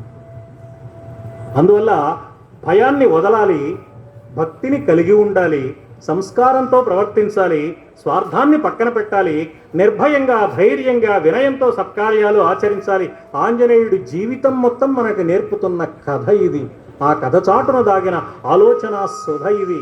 దాన్ని ఆస్వాదించి దాన్ని అందుకుని మన సెక్టార్లోనే మనకు అందుబాటులో ఉన్న దాసాంజనేయ స్వామి వారిని, పైగా కార్యసిద్ధి ఆంజనేయ స్వామి, త్వమస్మిన్ కార్య నిర్యోగే ప్రమాణం హరిసత్తమ సీతమ్మ అన్నమాట. ఏమయ్యా, పని జరగాలంటే నువ్వే దిక్కు. మనకి ఎన్ని పనులున్నాయండి, అన్నీ ఆ స్వామికి అప్పగించడం మనకు చేతనైతే, మన పని మనం చేస్తూ స్వామి చేయిస్తున్నాడన్న అఖండమైన విశ్వాసం మనకుంటే ఈ దేవాలయం ఉన్నందుకు మనకు ఒక సార్థకత. అలా జరుగుతుందా? జరుగుతుంది. ఎందరెందరి కథలో ఇందులో ఉన్నాయి, ఎందరెందరి సమస్యలకు పరిష్కారాలు ఇందులో ఉన్నాయి, ఎందరెందరి బాధలకు ఉపశాంతి ఇందులో ఉంది, ఎందరెందరి కోరికలు నెరవేరిన కథలు ఇందులో ఉన్నాయి. ఇది ఆలయ చరిత్ర మాత్రమే కాదు, స్వామివారి దివ్య వైభవం. ఏ దైవాన్ని మనం ఆరాధిస్తున్నా, ఏ స్తోత్రం చేస్తున్నా అందులో ఏముంటాయని ఆలోచిస్తే శాస్త్రం 6 విషయాలు ఉంటాయని చెప్పింది. 1 నామం, ఆ దైవానికి సంబంధించిన పేరు ఉంటుంది. 2 రూపం, 3 మహిమ, 4 లీల, 5 గుణం. ఈ 5ంటితో పాటు 6వది ముఖ్యమైనది తత్వం. ఈ తత్వాన్ని అవగాహన చేసుకుని ఆ గుణాన్ని అలవరుచుకుంటూ ఆ దైవాన్ని ఈ నామంతో పిలుస్తూ ఆ రూపంలో చూస్తూ ఆ మహిమలన్నీ దైవం యొక్క లీలలుగా భావించి అంత నమ్మకం మనకుంటే ఆ మహిమ మనకు కూడా కనిపిస్తుంది, ఆ లీల మనం కూడా అనుభవించగలమన్న పరిపూర్ణమైన విశ్వాసంతో దైవాన్ని మనం ఆరాధించవలసి ఉంటుంది. కాబట్టి ఈ 6 ప్రతి స్తోత్రంలో, ప్రతి దైవ పూజలో అభిషేకం చేసిన, అర్చన చేసిన, స్తోత్రం చేసిన, పారాయణ చేసిన ఈ 6 ఎందుకు ఉంటాయంటే అందుకోసం ఉంటాయి. ఈ 6 ఏం చేస్తాయంటే మరో 6ంటిని దూరం చేస్తాయి. కామ, క్రోధ, లోభ, మోహ, మద, మాత్సర్యాలు.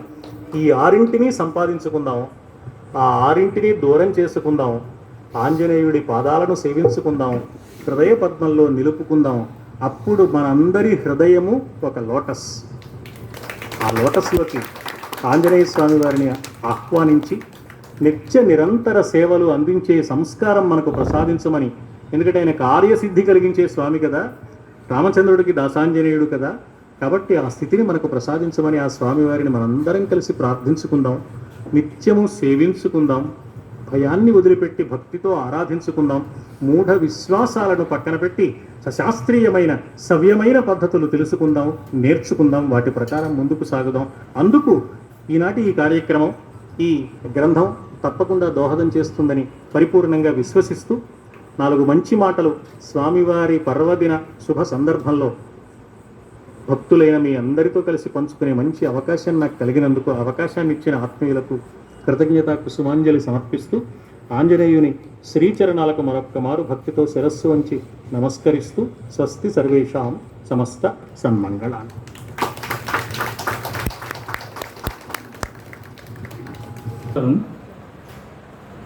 ఈనాడు మన లోటస్లోని భక్తజనం అంతా కూడా ఎంతో పుణ్యం చేసుకున్నాం కాబట్టి ఆంజనేయ వైభవం మనం రోజు వచ్చి గుడికి వెళ్తున్నా కూడా తెలుసుకోలేని విషయాన్ని మహానుభావులు ఆర్ష విద్యా సాగర రామాయణ రసభారతి అలాంటి మల్లాపుర శివనారాయణ గారు మధుర వాక్కులతో మధుర భారతి ఆయన బిరుదు.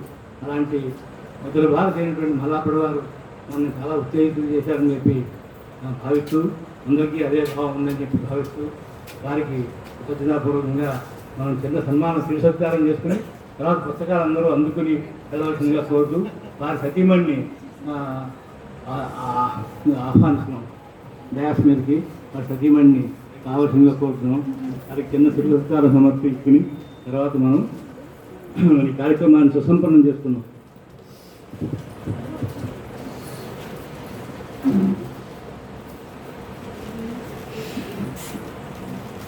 మనం సాధారణంగా ప్రవచనాలు చెప్పిన వ్యక్తులు, ధార్మికులు, ప్రవక్తలు ఎవరైనా కూడా వారికి మనం ఏదో సమర్పించుకుంటాం, ప్రజెంటేషన్లు వారికి ఇస్తాం. వారు మన గుడికి 10,000 రూపాయలు వారు దానం చేసి వారి విరాడంబరతని ఆర్షధర్మాన్ని ఎంత ఉత్తేజపరితంగా చెప్పారంటే అలాంటి మహానుభావులు మనకి చాలా అరుదుగా లభ్యమవుతారు. అలాంటి వారి ద్వారా మనకి దొరకడం చాలా మన అదృష్టంగా భావిస్తున్నాం.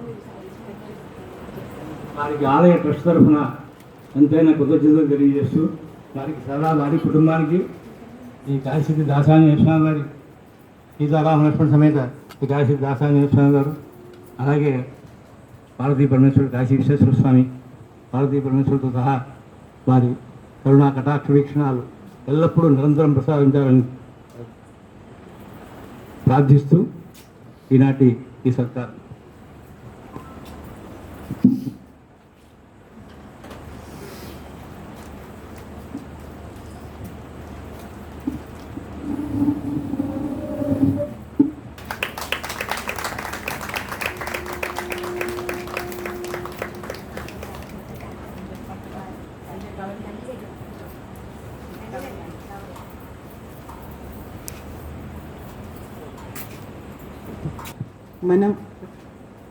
మనం ఆయనకి పారితోషికం ఇవ్వడం కాదు, మన గుడికి 10,000 రూపాయలు చందా ఇచ్చారండి గురుగారు.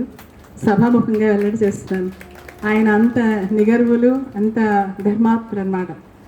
మనం ఏమి ఇచ్చామనేది కాదు, ఆయన మన గుడికి ఇచ్చారని అందరు చెప్పాలని చెప్తున్నాను. చాలా సంతోషం గురుగారు. చాలా మధురమైన వాక్కులతో మమ్మల్ని అందరినీ ఆనందపరిచారు. ఆంజనేయ గురించి చెప్పి, స్వామి గురించి మంచి మాటలు చెప్పి చాలా ధన్యవాదాలు.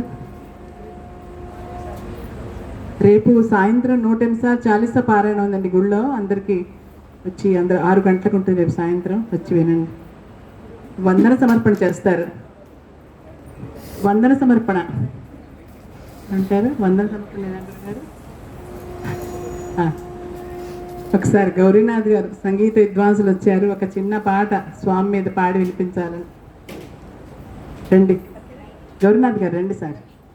సంగీత సన్మండలి మధుర భారతి వారి కోరిక రావాలి. మీరు వచ్చినందుకు ఒక మంచి స్వామి మీద కానీ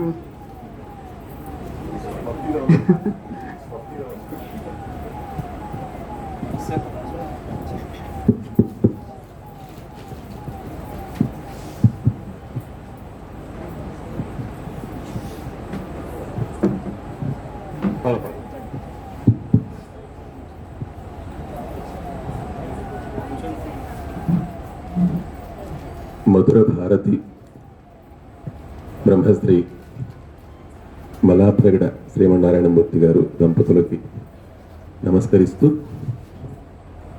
సభలో ఉన్నటువంటి భక్తులందరికీ కూడా హనుమ జయంతి శుభాకాంక్షలు తెలియజేస్తూ, ప్రహ్లాద నారద పరాశర పుండరీక వ్యాసాంబరీష సుఖ సౌనక భీష్మదాభ్యాం రుక్మాంగదార్జున వశిష్ఠ విభీషణాదీన్ పుణ్యాని మాం పరమ భాగవతాన్ స్మరామి. అంటే వీళ్ళందరూ కూడా పరమ భాగవతోత్తములు. వారందరినీ కూడా స్మరించుకోవడం ఎంతో పుణ్యము, పురుషార్థం కూడా. పరమాత్మ తనని కీర్తించే వారి కంటే కూడా తన భక్తుల్ని కీర్తించే వారిని చూసి చాలా ఆనందిస్తాట, ఎంతో ప్రేమిస్తాట. మరి ఎందుచేత? భక్తుల్ని కేవలం భక్తుడు పరమాత్మని మాత్రమే కీర్తిస్తే ఒకటి కట్టిపై ఒక సినిమానే. అదే భక్తుణ్ణి కీర్తిస్తే, భాగవతుణ్ణి కీర్తిస్తే పరమాత్మని భగవంతుడిని కూడా కీర్తించినట్టే. ఒకటి కట్టుపై 2 సినిమాలు. అదే ఇష్టం స్వామికి. ఎందుచేతనంటే ప్రతి భక్తుడి జీవితం కూడా భగవంతుడితో ముడిపడిపోయి ఉంటుంది. ప్రతి అడుగడుగునా కూడా ఆ భక్తుని యొక్క జీవితంలో ఆ భగవంతుని యొక్క విభూతి ఎంతో మనకు కనిపిస్తూ ఉంటుంది. అందుకనే మన ప్రహ్లాదుడు చూస్తే ఆయన్ని కొండల నుంచి కింద పడేసిన, విషనాగులతో కరిపించిన, విషాహారం పెట్టిన, శూలాలతో పొడిపించిన అణువునా కూడా ఆ పరమాత్మ యొక్క ఆ అనుగ్రహం, విభూతి ప్రతి భక్తుడి జీవితంలోనూ కూడా అంతే. మరి ఇవన్నీ మనకి ఎలా తెలుస్తాయి అంటే, అందుకనే రామాయణ, భారత, భాగవత ఇటువంటి మహాకావ్యాలన్నీ కూడా. అందుచేత భక్తుని యొక్క అనుభూతుల్ని ఒక పుస్తక రూపంలో తేవడం అనేటువంటిది చాలా చాలా విశేషం. అది స్వకార్యం కాదు, ఇందాక చెప్పినట్టుగా అది స్వామి కార్యం. అది ఎందుచేతనంటే అది లోకహితమైనటువంటి కార్యం. ఎందుకంటే ఆ భగవంతుని యొక్క లీలలు, ఆ భగవద్ విభూతి లోకానికి తెలియాల్సినటువంటి అవసరం ఎంతైనా ఉంది. తద్వారా కొంచెం భక్తి అటు ఇటుగా ఉండేటువంటి భక్తుడికి ఆ భక్తి మరింత బలపడేటువంటి అవకాశం ఉంది. కాబట్టి ఆ భగవంతుని యొక్క లీలలు, విభూతులు ఇటువంటి భక్తులు దాన్ని పుస్తక రూపంలో తేవడం అది లోకహిత కార్యమే, అది స్వకార్యం కాదు. ఆ మార్గంలో పుణ్య దంపతులు జీకే విశ్వనాథం గారు, సావిత్రి గారు చాలా చక్కటి ఒక ధార్మిక జీవితాన్ని గడుపుతూ లోటస్ ల్యాండ్ మార్కులో చక్కగా నిత్య నైమిత్తిక కర్మలన్నీ చేసుకుంటూ ఇక్కడ స్వామి సేవకి తన జీవితాన్ని ధారపోసినటువంటి హనుమత్ స్వామి సేవకి ఈ దంపతులు వాళ్ళ యొక్క జీవితాన్ని ధారపోసి ఈ లోటస్ ల్యాండ్ మార్కులో చాలా చక్కటి సేవ చేస్తూ ఇక్కడ అందమైన ఈ మందిరానికి ఒక కారణభూతులు అవడమే కాకుండా ఇక్కడ ఉన్నటువంటి భగవద్ విభూతులన్నీ కూడా, ఆ మహత్యాలన్నీ కూడా ఒక పుస్తక రూపంలో తేవడం అనేటువంటిది ఇది లోకహిత కార్యము అని తప్పకుండా మనం చెప్పాల్సిందే. అటువంటి ఒక మంచి యజ్ఞానికి పూనుకోవడం, అందులో రామాయణ రసభారతి, మధుర భారతి అయినటువంటి మల్లాప్రగడ వారి చేతుల మీదుగా ఆ పుస్తకాన్ని ఆవిష్కరించడం మరింత విశేషంగా నేను భావిస్తున్నాను. ఇటువంటి సభలో నేను ఒక శ్రోతగా ఉండడం నా మహద్భాగ్యంగా ఈ హనుమ జయంతి పర్వదిన రోజున నేను అదృష్టంగా భావన చేస్తూ మాటసాలేమో పాట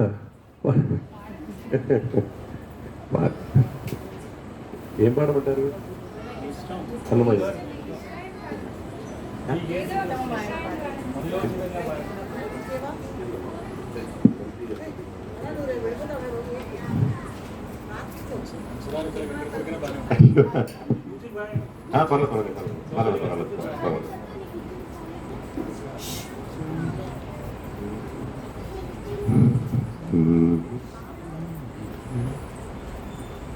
రాముని ప్రాణం హనుమన్న, హనుమకు ఊపిరి రామన్న. రాముని ప్రాణం హనుమన్న, హనుమకు ఊపిరి రామన్న.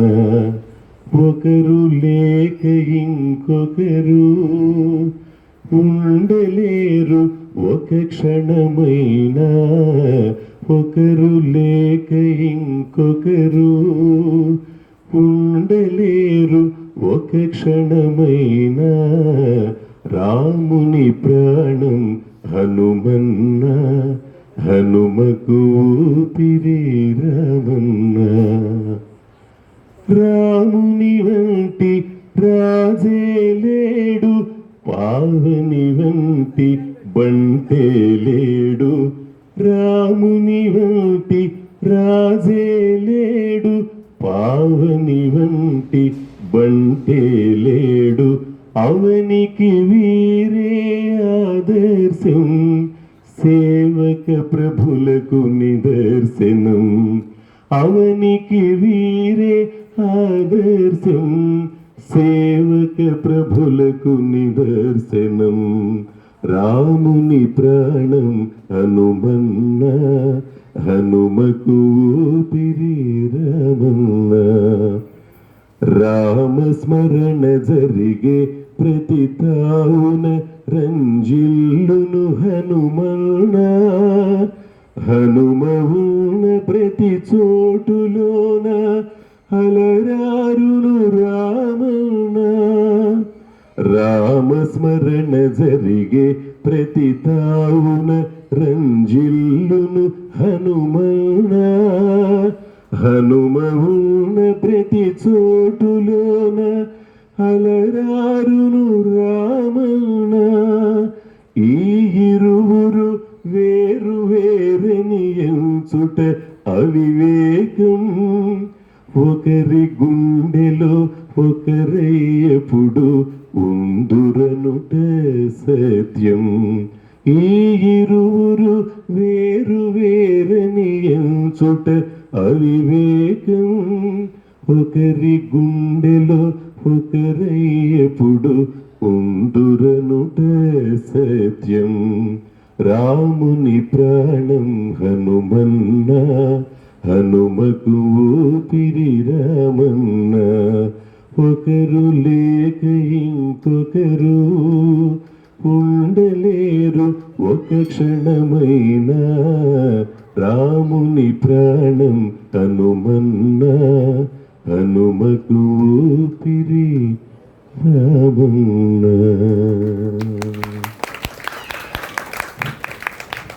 నన్ను ఆశీర్వదిస్తూ పైకి పిలువని రికమెండ్ చేసినటువంటి మా బావగారు మధుర భారతి మల్లాప్రగడ శ్రీమన్నారాయణమూర్తి గారికి నా పాద నమస్కారాలు తెలియజేసుకుంటూ ధన్యవాదాలు. అలాగే విశ్వనాథన్ గారికి దంపతులు కూడా. మన సభని ఈయన మధురగానంతో చాలా సుసంపన్నం చేసినందుకు గౌరీనాథ్ గారికి మన తరఫున ఓ మొమెంటో ఈ సభని సంపూర్ణం చేశారు. తర్వాత వీరిద్దరూ కూడా వియ్యంకులు. వీరి కుమార్తెని వారి అబ్బాయికి ఇచ్చారు. తర్వాత మన టెంపుల్ ట్రస్ట్ వైస్ ప్రెసిడెంట్ కుసుమ గారి భర్త గారు అయినటువంటి సాంబశివరావు గారిని కూడా స్టేజ్ మీదకి ఆహ్వానిస్తున్నాం. వారిని కూడా మేము సత్కరించుకునే అవకాశం ఇవ్వాల్సిందిగా కోరుకుంటున్నాం.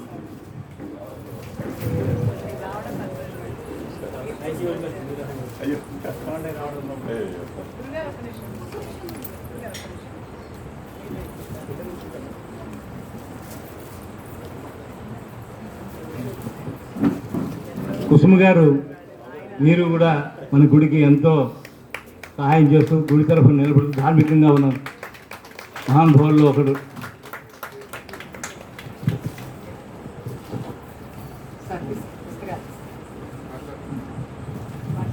మాట్లాడు. కుసుమ గారు ఉంటే మాట్లాడేవారు. మైసూరు దత్తపీఠం దగ్గరికి వెళ్ళారు. స్వామి పుట్టినరోజు ఈరోజు. ఆవిడ అక్కడ ఉన్నారు. అదృష్టం. ఇప్పుడు వందన సమర్పణ చేస్తారు విశ్వనాథ్ గారు. గురువుగారికి చిన్న కానుక స్వీకరించాలి గురుగారు. మీరు ఇచ్చిన దానికంటే తక్కువే అనేదా భావించదు. మేము పిలవగానే మా పుస్తకానికి ఇంత శ్రమపడి కూడా మేము పిలవగానే వచ్చి మాకందరికి ఇంత మధుర వాక్కులు అందించిన మధుర భారతి గారికి, వారి సతీమణి వారికి ధన్యవాదాలు. అలాగే చీఫ్ గెస్టులు అందరికీ, మా ట్రస్ట్ సభ్యులు, చీఫ్ గెస్టులు, ఎంతో కష్టపడిన వాళ్ళందరూ వీలు చూసుకుని, రాలేని వాళ్ళు కూడా అయ్యో రాలేకపోతున్నాం అంటే వాళ్ళ ఇంటికి వెళ్ళి వాళ్ళని చేస్తాం మేము. చాలా సంతోషించారు అందరూ. చాలా ఈరోజు వచ్చిన వాళ్ళందరికీ, ప్రేక్షకులు, భక్తులు అందరికీ పేరు పేరున ధన్యవాదాలండి. నమస్కారాలు. ముఖ్యంగా ఈ పుస్తకాన్ని పబ్లిష్ చేసి ప్రచురణలోకి తీసుకొచ్చిన మన ట్రస్ట్ వారు జయలక్ష్మి గారు, వారి హస్బెండ్ మల్లికార్జున గారు ఉంటారు. వారికి కూడా మన ట్రస్ట్ మా తరఫున సంపూర్ణ అభినందనలు, అభివాదాలు తెలుపుతూ లేదు. జయలక్ష్మి గారు ఉన్నారా మేడం? వెళ్ళిపోయారు. ఓకే, యూట్యూబ్లో చూడమని థ్యాంక్ యూ అండి. థ్యాంక్స్. అందరూ ప్రసాదం తీసుకుని వెళ్ళాల్సింది. అందరూ భక్తులంతా ప్రసాదం తీసుకుని వెళ్ళవలసిందే కాల్ చేస్తున్నాం.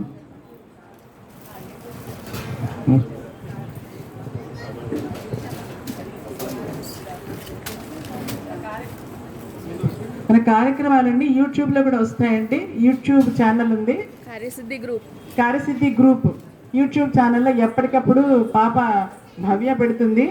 చక్కగా అందరూ చూడొచ్చు. దానిలో అన్ని కార్యక్రమాలు, వీడియోలు ఉంటాయి. Thank you very much.